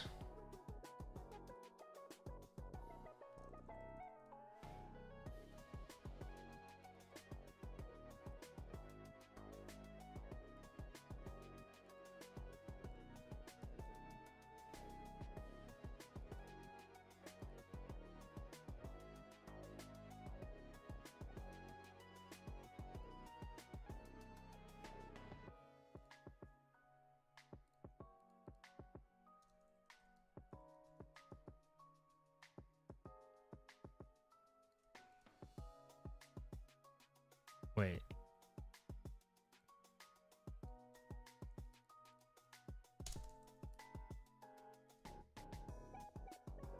Nice. It's cleaning up a little bit here. Looking good.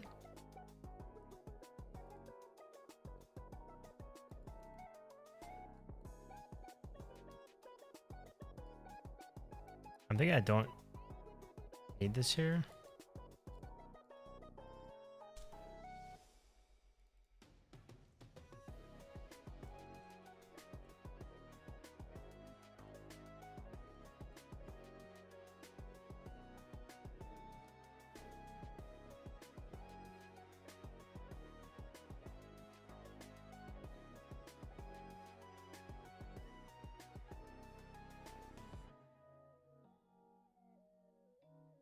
Yeah, it's definitely coming along slowly but surely.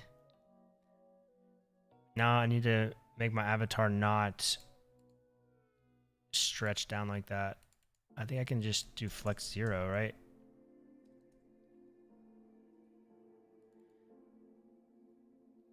But I wonder if it's because...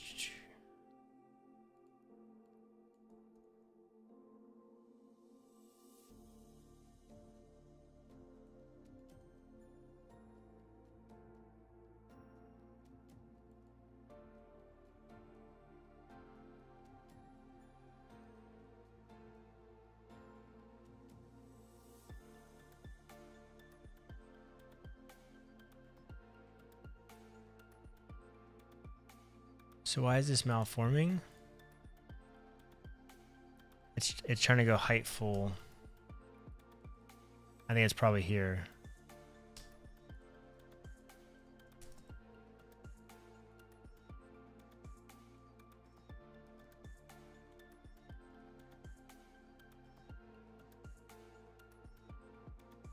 Okay, it's coming along even more so now. So then we have what? We had like reply, upvote, reply, share, and then the timestamp.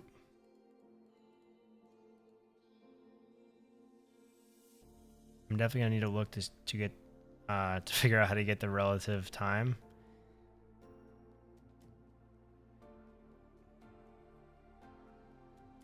So yeah, I guess we can just add this now, this little menu here.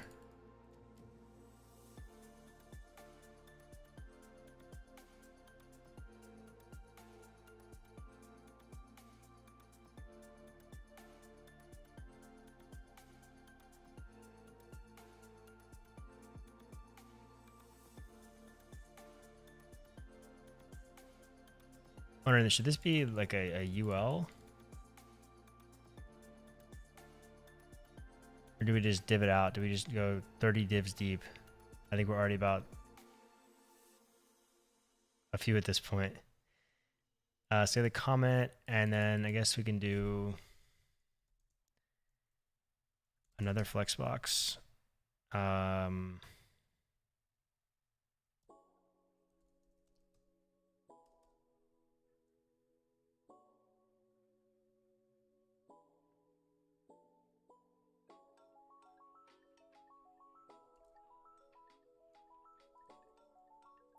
These will actually all be probably actions of some sort.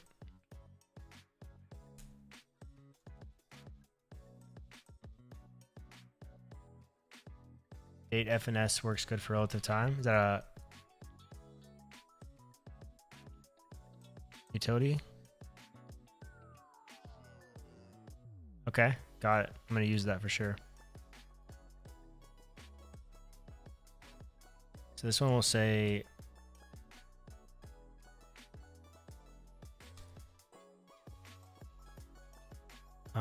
it's actually just I'm just gonna make them p tags for now because we're not implementing the functionality yet. I just want to get the styles down.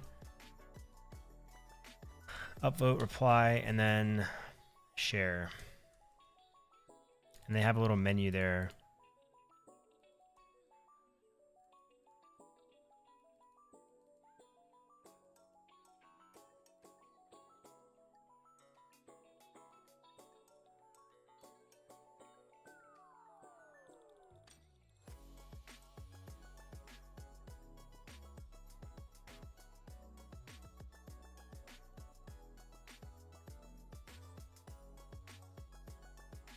That is way too small.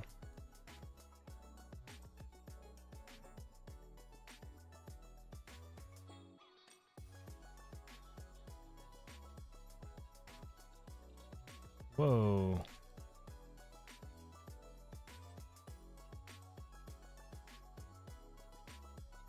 It's because it's looking for a thumbnail that doesn't exist. That's fine. I will fix that up. 14 pixels, 16 pixels.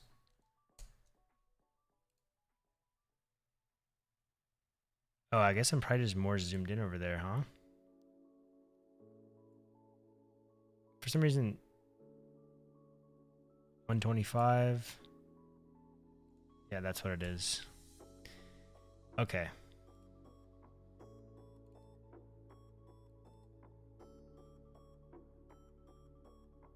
So I think I just make these bold, add probably a bit more space in between them. Probably double the space that's currently there.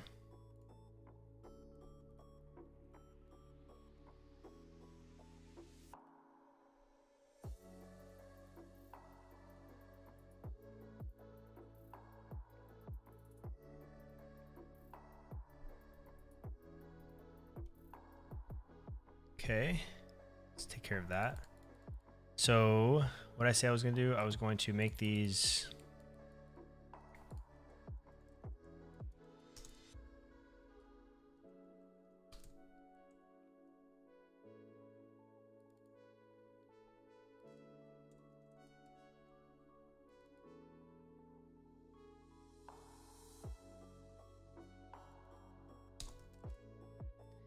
and I guess we'll make the color, I want to make the color not so dark. But I want to maintain the Daisy UI theme colors so that eventually we could potentially implement like custom theming, or at least a dark mode and a light mode, or a whatever mode.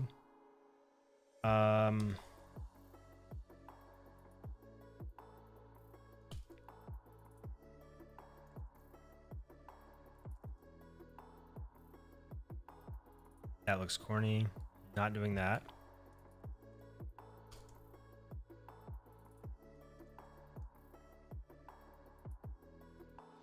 I guess we'll leave it alone. I'm not going to obsess over styles here. We're going for functionality. Alrighty. Now, this is not going to cut it. I need to definitely fix what's happening up here really quickly.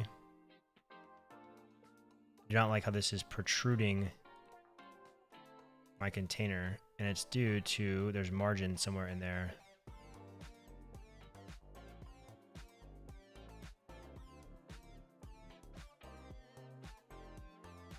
Yeah, so it's adding space to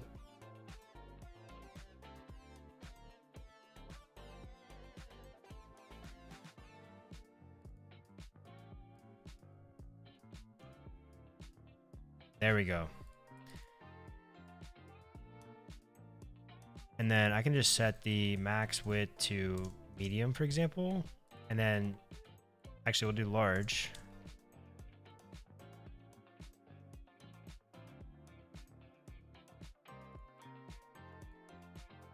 Whoops, min width large.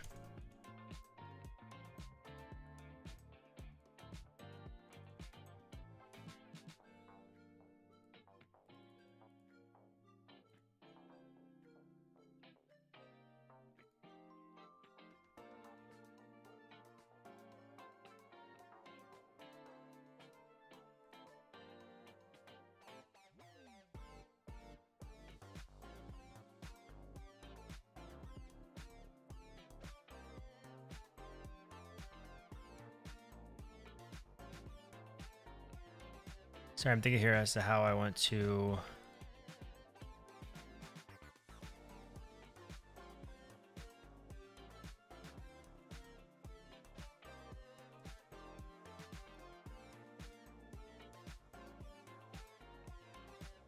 I kind of like everything to be in the center, but I know when I do that, it's going to mess things up. It's going to mess up it. I'm going to have to set up something. I need to add some space between that input and that button before I go insane. Where is that button?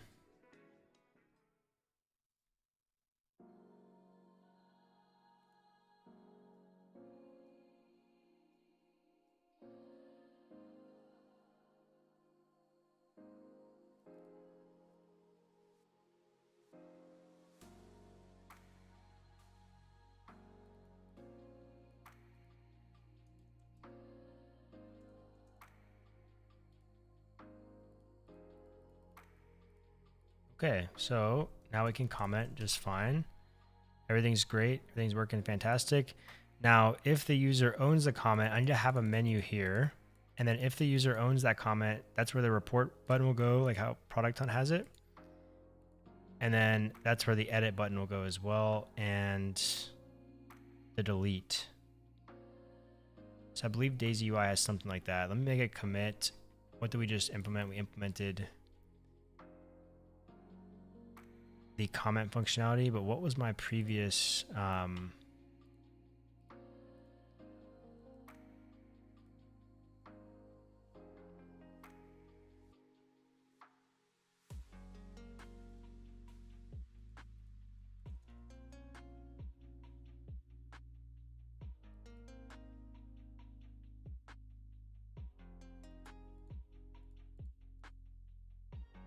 yeah, it's definitely looking better. Thank you.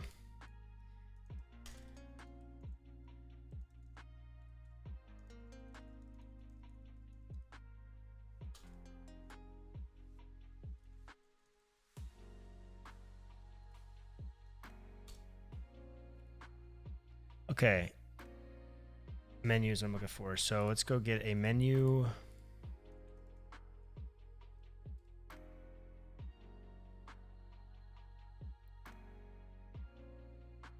And I can actually probably just rip this from my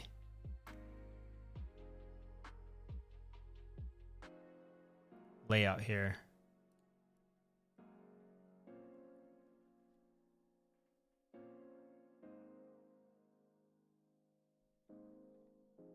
So where I have this drop down menu. Oh, they have drop downs here.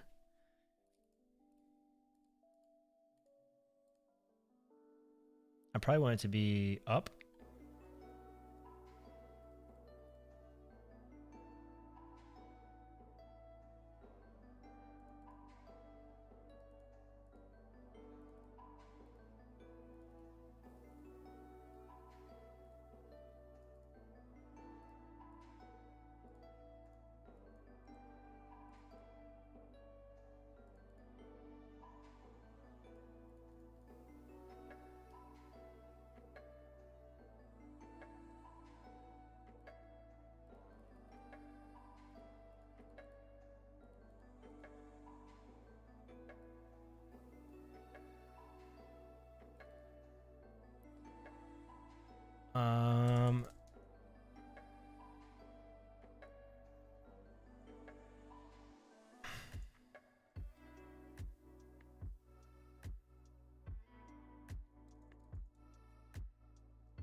See, the thing is, it yells at me if I don't have a form label associated with a control. But all of Daisy UI components give the Svelte compiler gives me these errors with pretty much. Whether UL is not needing to have tab indexes. So I'm not really too sure. I should probably do more research into accessible design and figure out why this is the case. And then also, like what we could use in place of that. I guess we could use a button, but is that really a...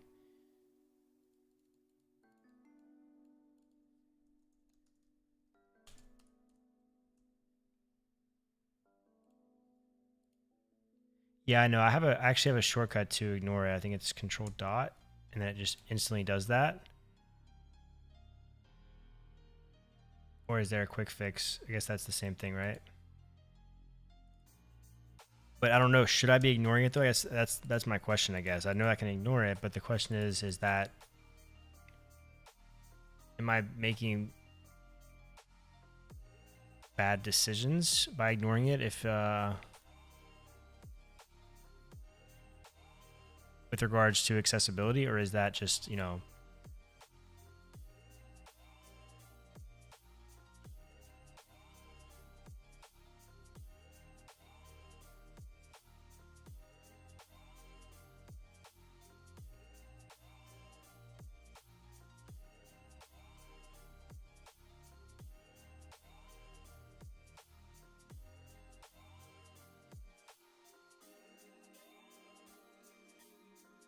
So let me grab an icon. I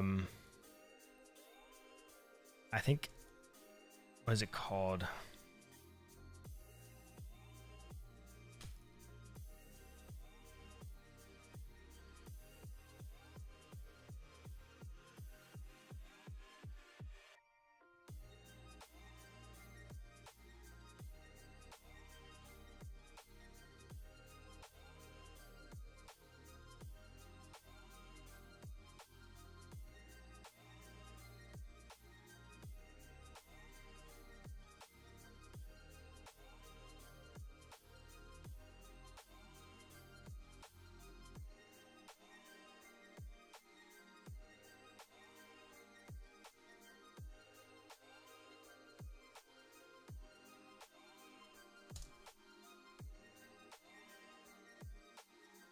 That is way too big.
Why is this?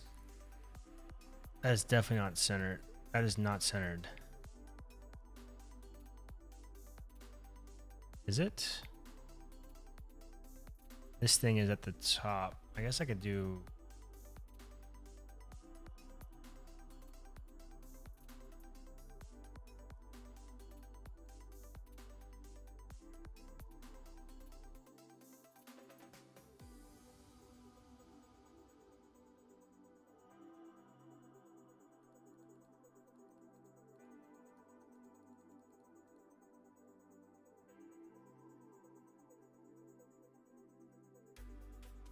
Yeah, I know.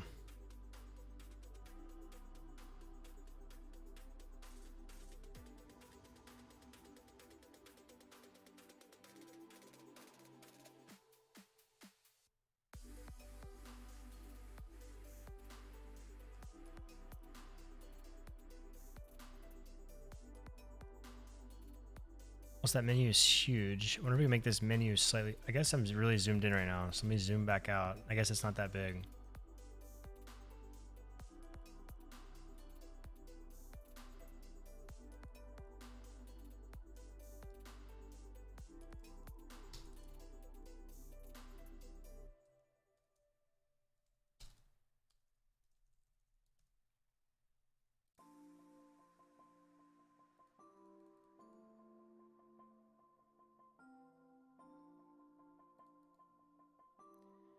But I'm afraid of, I guess, manipulating this.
I guess this works.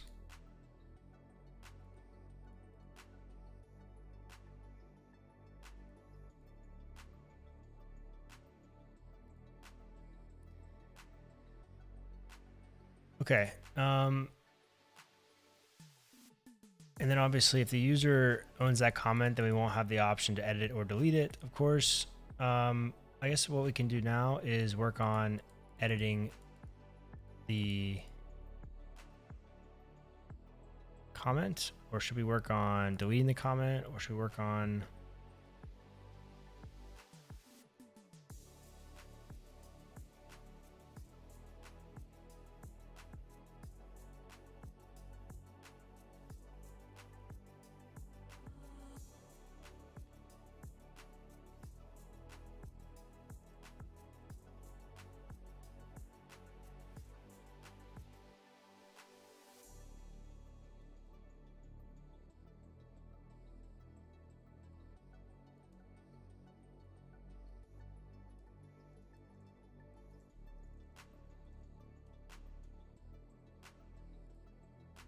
There we go.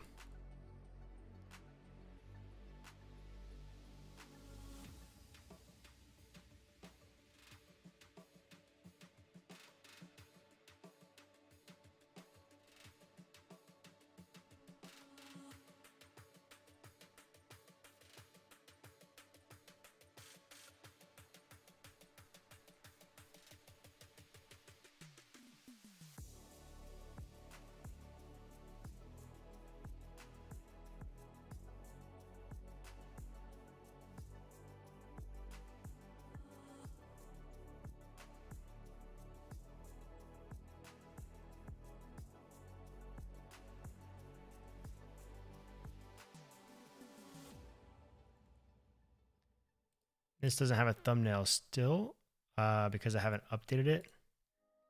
I can update Google's thumbnail really quick. Boom.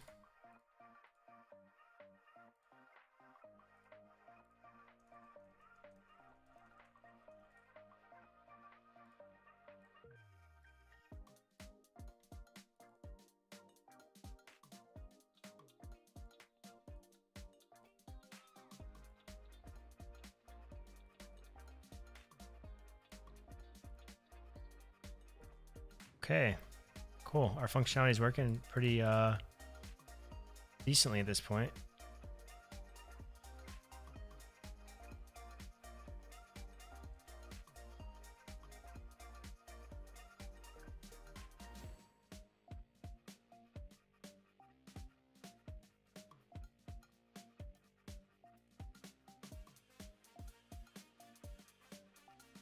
So I think now, first I'm going to take a quick restroom break, and then we're going to work on replying or upvoting or sharing. I think probably replying or I think the edit and delete of the comment is probably first, and then we'll get to replies and then to upvotes. So I'll be back in 3 seconds.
All right, I'm back. Sorry about that.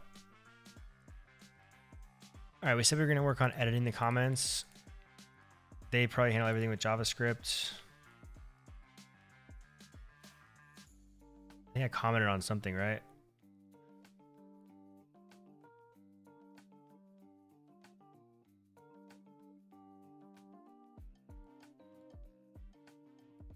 I don't know why this says I'm me. That's strange. So they just have it like that. It just edits.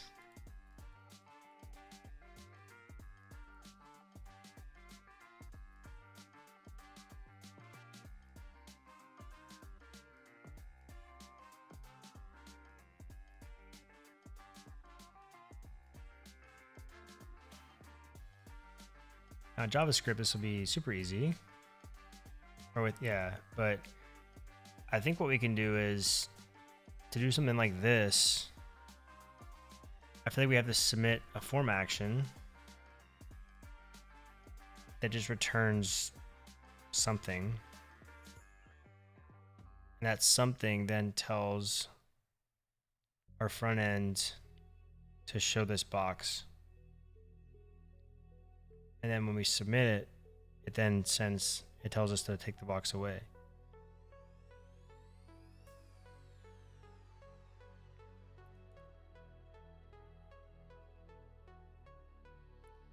Right? I think that's the way to do it without...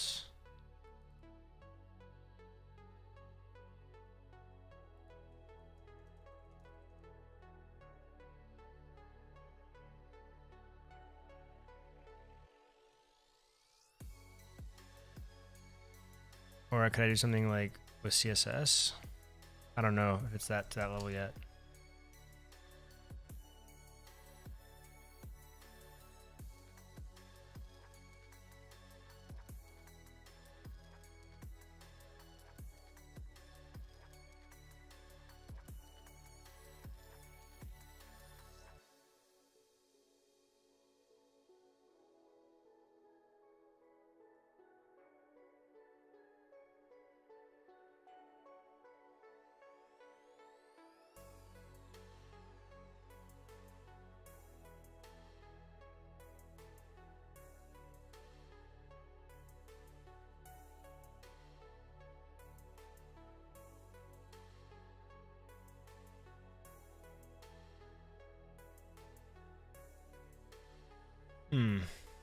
Is it worth going through this for this piece? I'm trying to think.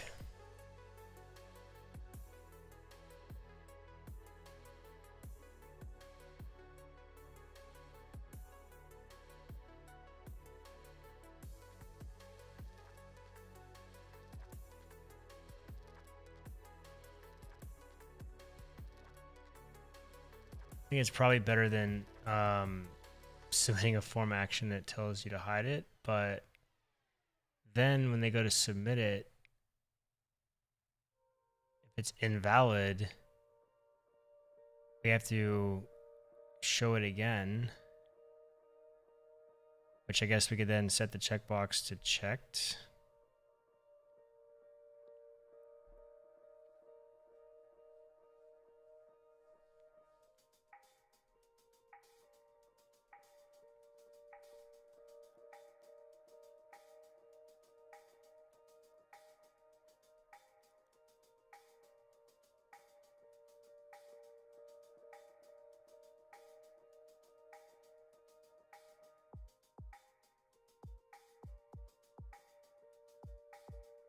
If anyone has a suggestion, please let me know. Gladly take any at this point in time. What I'm trying to figure out is when I click on this edit button here, I want it to pop up an edit form. But I guess I can't populate that though without submitting some type of action, right? I guess I could have it hidden.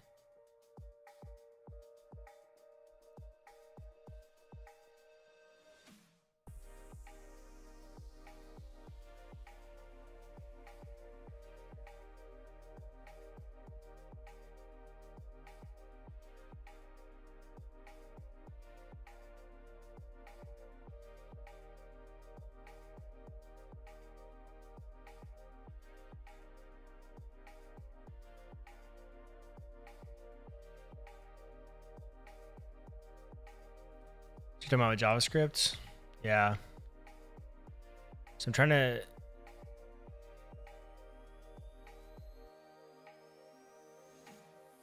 Yeah, so if I'm using JavaScript, if they have JavaScript, yeah, that works. I'm trying to accommodate both parties here to the best of my abilities.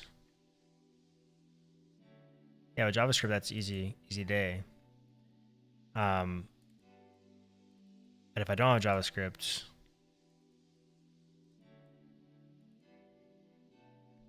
do I can show and hide with CSS, but then it's a checkbox, and then I need to figure out if when they resubmit it, I need to hide it again.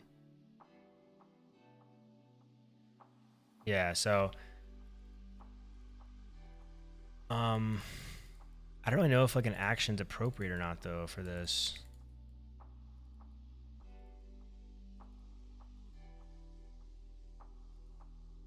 I know I can make it work. Let me just try to make it work, and then someone will probably comment on this video and tell me the right way to do this.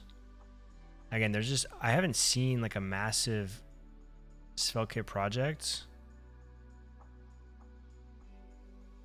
for a web application yet, where they need to handle things like this. And then, you know, if I do, it's only just done using JavaScript. But I'd like to see a larger project where they kind of accommodate for both. Because with JavaScript, I'm going to use enhance and make that like an instant. I'm just going to show it without having to submit an action. But I think for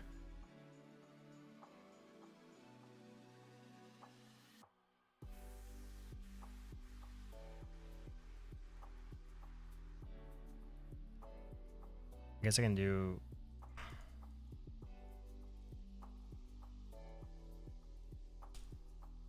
I don't really need anything. Actually, I will take in something. Just the request. Yeah, just the request. And then that is going to contain, actually, no, I don't think I need to take anything in.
So essentially they just replace the comment with a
Yeah, Chris, I've honestly been trying to find the right balance in that.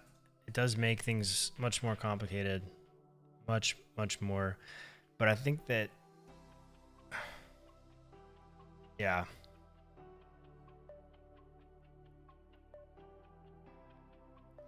But again, something simple like ProductHunt, for example, like if I'm building a fully dynamic reactive application with, you know, dashboards from different data feeds, and obviously I want it to be, you know, updating instantly, or just a ton of reactivity, then it just makes sense to require it. But for something like this, I feel like this should work without JavaScript, right? So that's kind of the challenge I'm giving myself, is to try to see if I can implement most of the functionality without it. Because right now, if I disable it here, and let's say I click on anything, I can get this page, but images don't load, nothing else, like the comments don't load.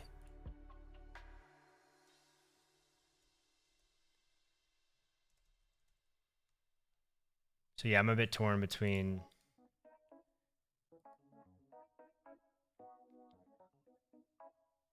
but then again, like, should I implement it where I can and then just say screw it where I can't, or where it's too complicated? Or does it just make sense to just require it on the entire application and then just say, you know, screw the form actions, right? Handle everything with JavaScript.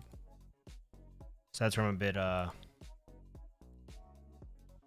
a bit torn. Yeah, for sure.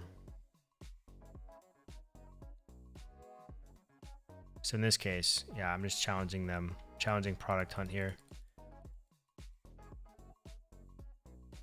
Yeah, if anybody knows a better way to do this, I could probably do some with CSS too. But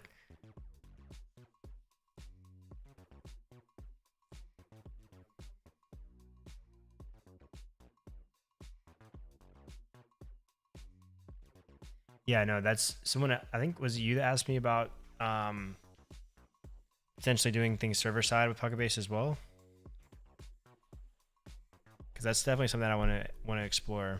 I've yet to do something like that. I've mostly done with clients. Yeah, with clients, I've mostly done just backend as far as Supabase and PocketBase, but I'm definitely interested in seeing how that works with both client and client and server.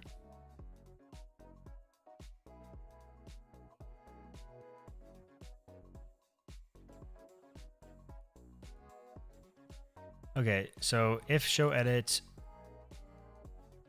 we want to, actually, this is not going to be the endpoint. This is actually going to be an edit comment. Method we post, the value will be this, it's an input, and then beside of it,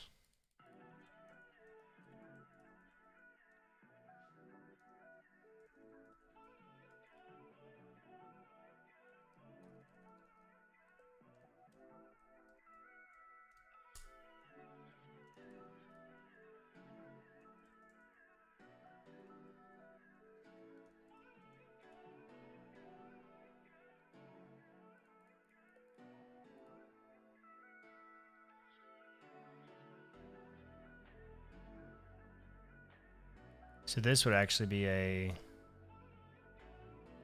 the edit button would actually be a form in and of itself, which definitely seems a bit strange, but let's just see how it looks.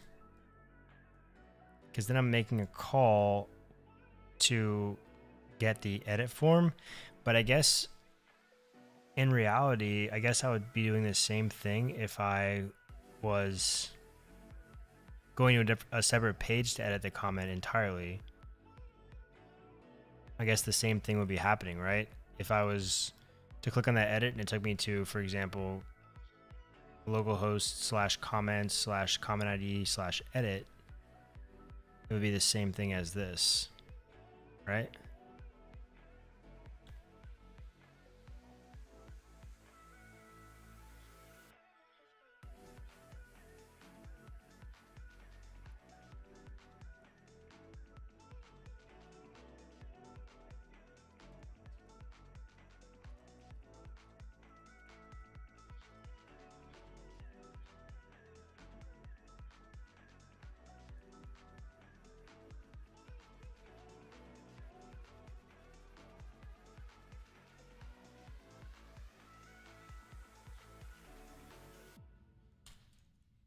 I guess I don't even need like an input here.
Oh, wait.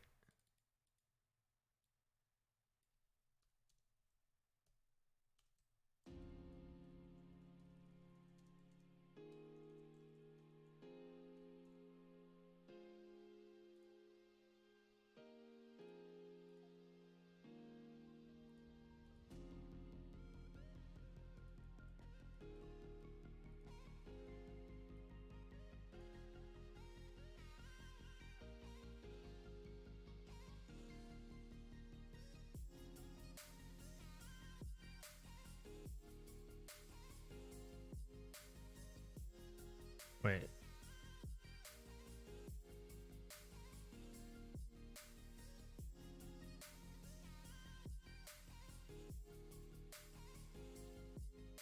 I broke something. Where am I at? I'm lost. Let's see here. Show edit, boom.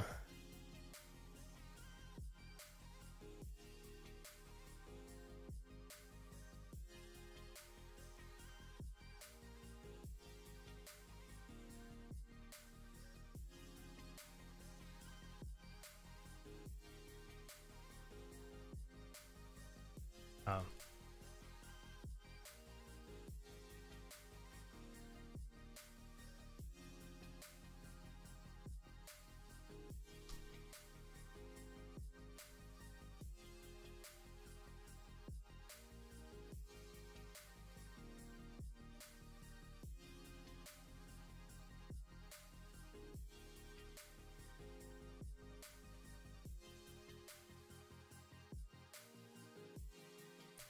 Okay. Oh, that's gonna show the edit on all the comments.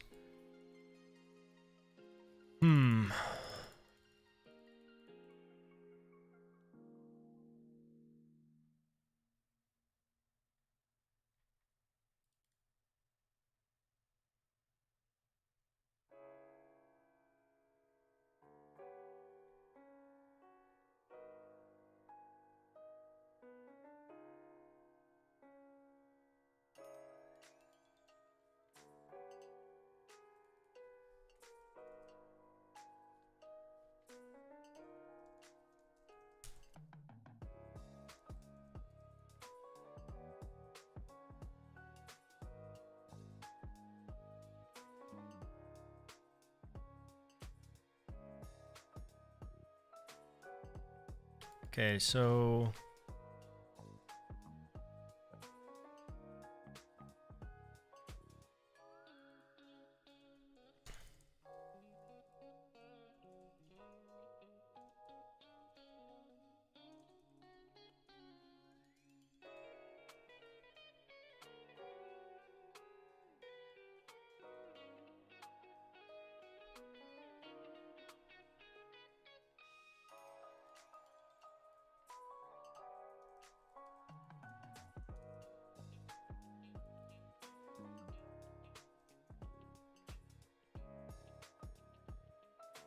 for those of you who are just tuning in, I am attempting to figure out the best practice to click this button here, click edit, have it show an edit input without JavaScript.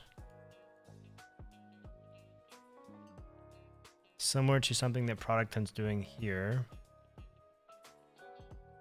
If I go to these discussions and I go to my comment I recently made, I click edit, does this. With JavaScript, super easy to do. Without it, I'm kind of curious as to what the best practice is. So right now I'm working on it, turning it into a form action of sorts, which it feels wrong, but maybe it's right. I don't know.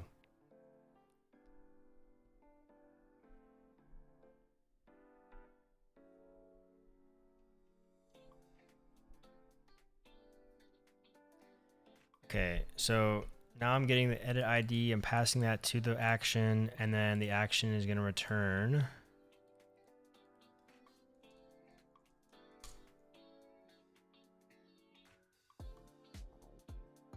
Think here.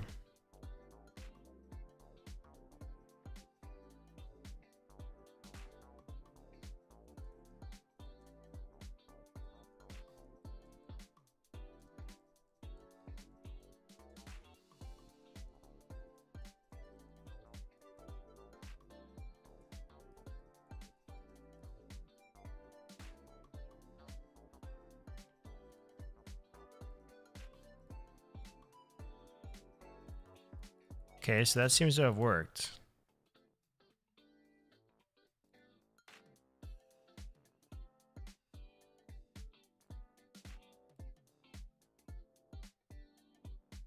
Okay, so let me actually make that an actual input, or with the actual styles.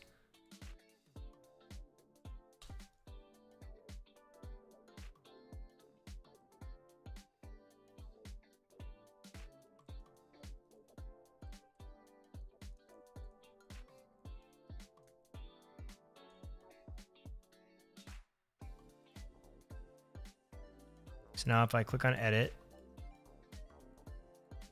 wait.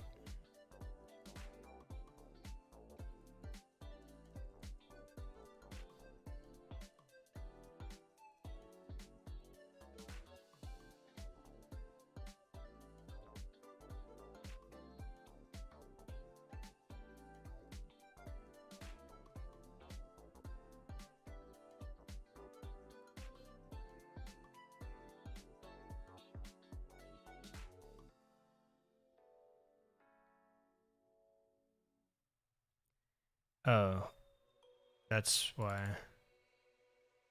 It's because it's hidden. Hey Moham, how's it going?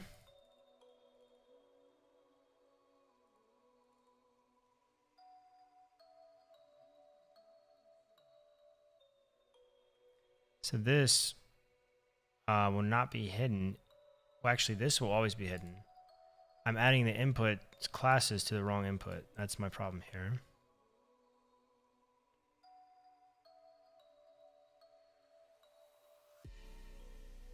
Yeah, so right now I'm building something similar to ProductHunt. And I'm trying to accommodate non-JavaScript users. And so I'm trying to figure out how to do something like this when I click on these three dots and hit edit without JavaScript.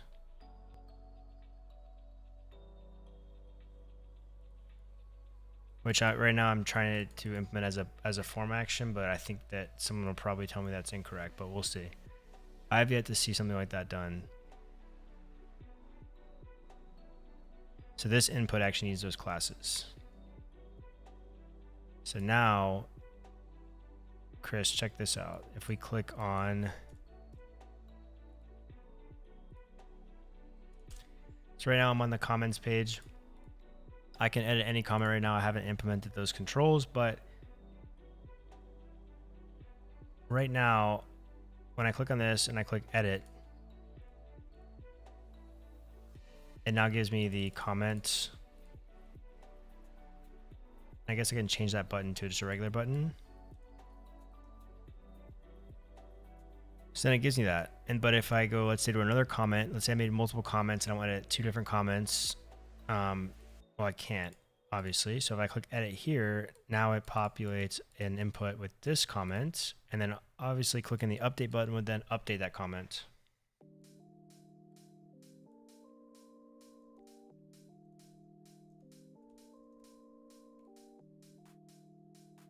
Then if I disable JavaScript here, everything seems to be working as expected. I have a bunch of comments here. Boom, edit.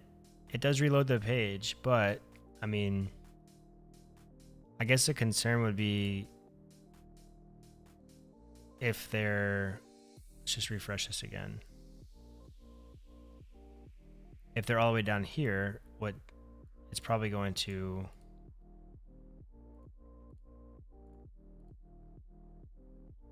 hello? What is going on with this? Oh, yep. So it scrolls back up to the top. I think we can actually prevent that, or we can fix that. I think I saw something in the SvelteKit documentation for that. Let me see.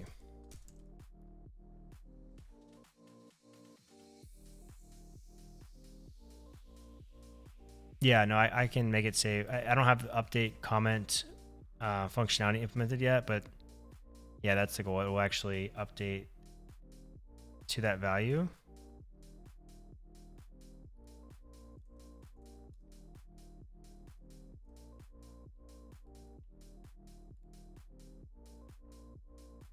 Okay, so can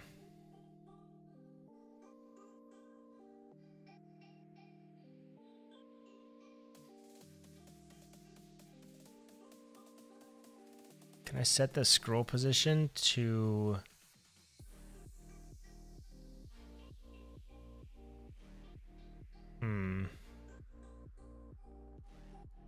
so obviously it's not ideal though if the user has to like scroll all the way down to edit. That's kind of weird.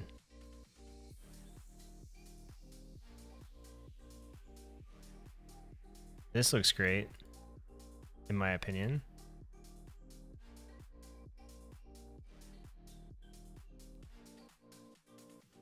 Then as soon as they go here, oops, now the comment is down here.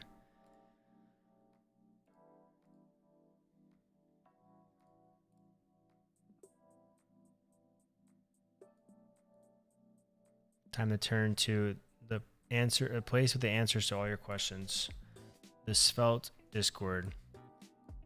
If you aren't already in here, you need to join because there's a 132 new posts. I probably check this every few days or so. And every time I run into something where I'm not sure how I should do it, all you do is just search here. So let's look at, just search for scroll, for example, and see what we get back.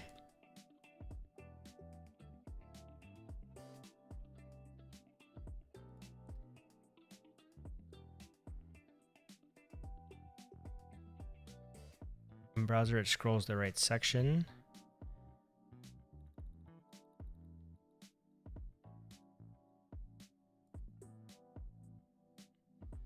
So I guess we could use like anchors.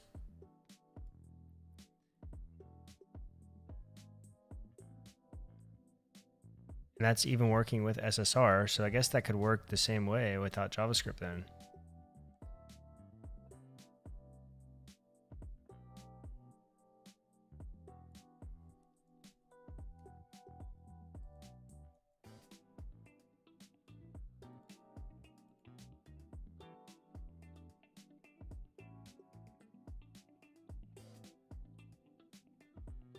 Yeah, that's what I'm thinking too. I guess it's a matter of, I'd have to set the anchor tag beforehand.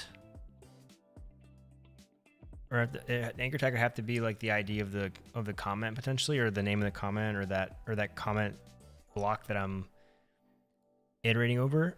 But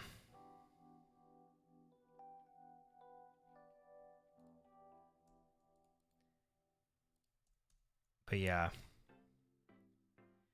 Anyways, I've been live for I think almost 3 hours, so I'm probably gonna call it quits.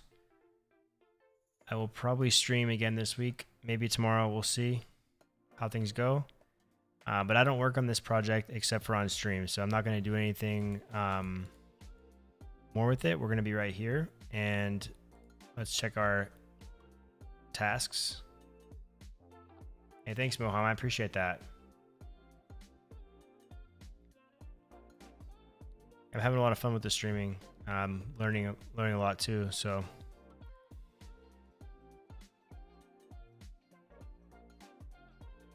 So we did the update. We haven't done the delete projects yet, which I probably could have done relatively easily. But our updating project functionality is working right now. I'm about to commit the code so that whoever's following along can go check it out. But right now we updated the profile picture so that it shows just the initials for now before we get the user uploaded. And then we have the projects that user has created. We also have the comments. So I can comment here, hello, and the comment populates down here. And that was all with JavaScript disabled. We have progressive enhancement enabled so that if we do toy do, I can say hello and nothing reloaded, but the comment is now down here again. I haven't done the edit or delete functionality in its entirety yet. We're getting there, but we do have the upvote, and yeah. So I think tomorrow, definitely delete projects. I got off track a little bit, and finish up that comments functionality. We're actually in progress on comments now, and in progress for the project page. And all of these kind of coincide with each other. And then tomorrow I'm probably going to